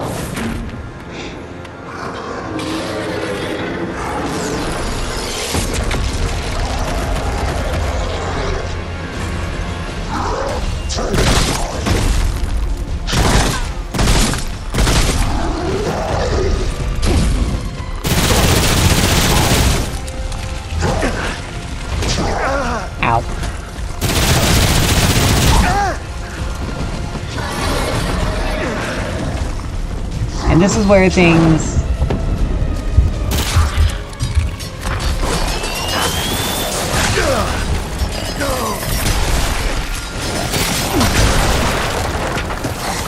This is where you have to be careful, and this is where these little rats become really annoying, and then you fall through the ice.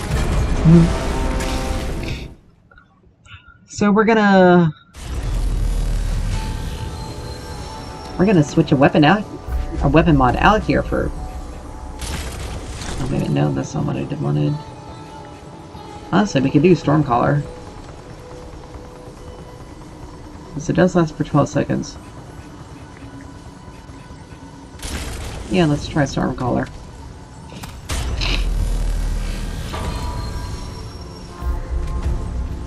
Because even though it's electricity, it'll give us a lot more free range of movement.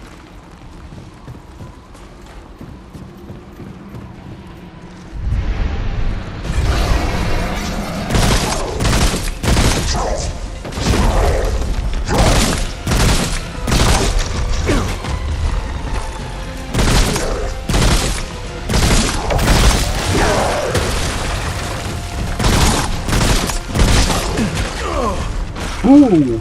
Almost put ourselves off the edge there.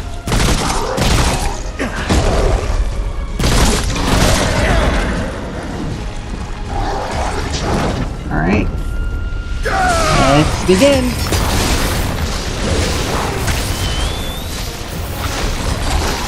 Get it!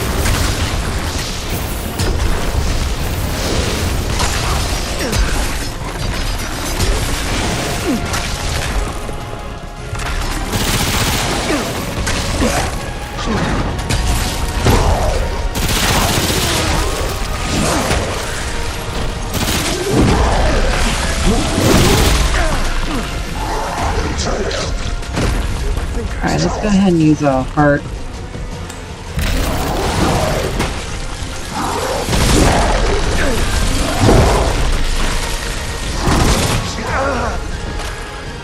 And this is where a spice wort comes in handy because of that.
As you can see, we're moving significantly slower.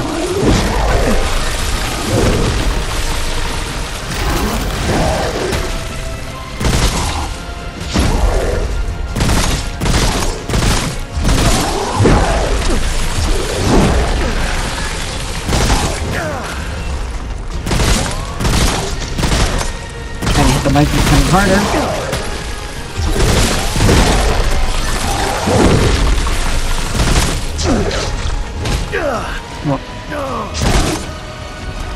How dare you? Woohoo!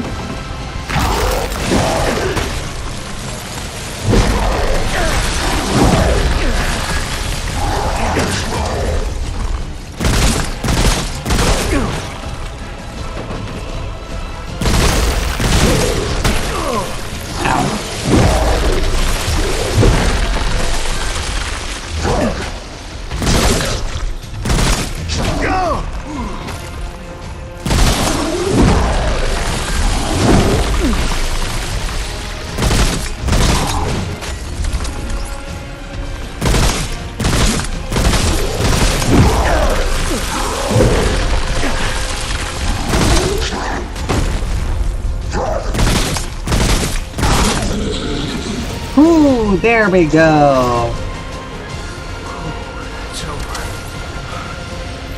And we get the Jackal's Ivory. Well, that was nuts.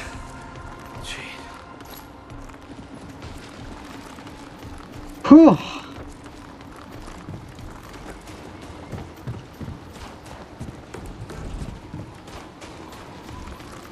course, I also forgot to use the,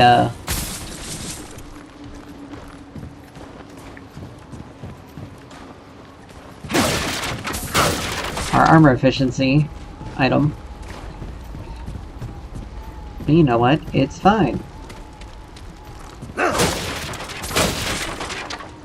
We got on. We lived without it. Stormcaller wasn't too bad. We're gonna switch this back out for Hotshot, because, you know, you never know what you might need. And we go back to the repulsor.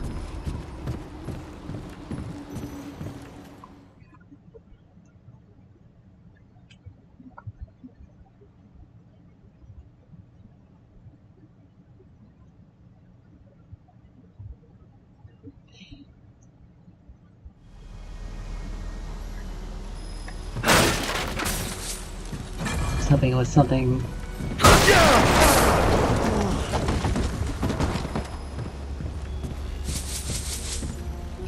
Didn't necessarily want to do that. That's fine.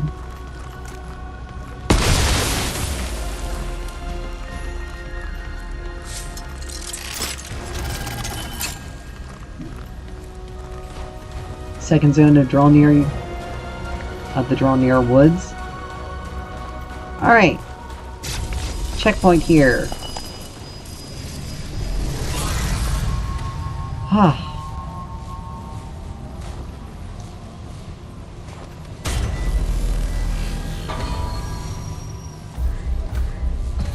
And let's go back to Ward 13, because we now have another material to be able to use to get another mod.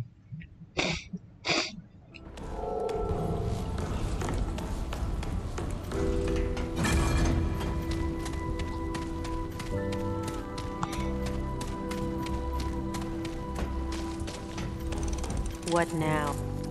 Yeah? Better be worth my time. Cold Spear.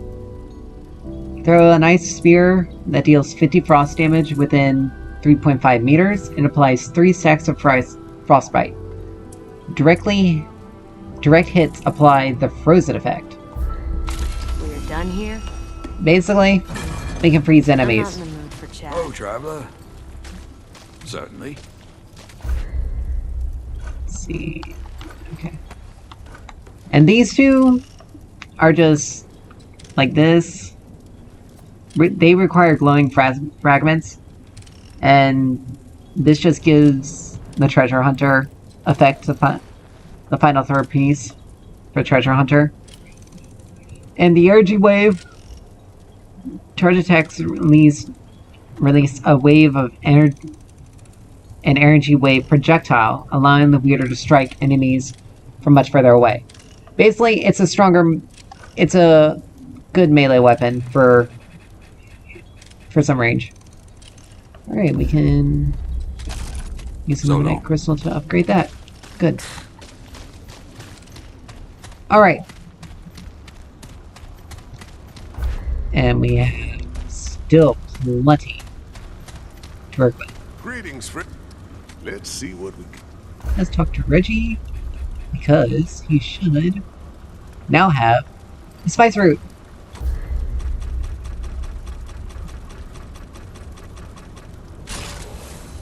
Let's do that. Take care, friend. And with that, we are going to call it an evening.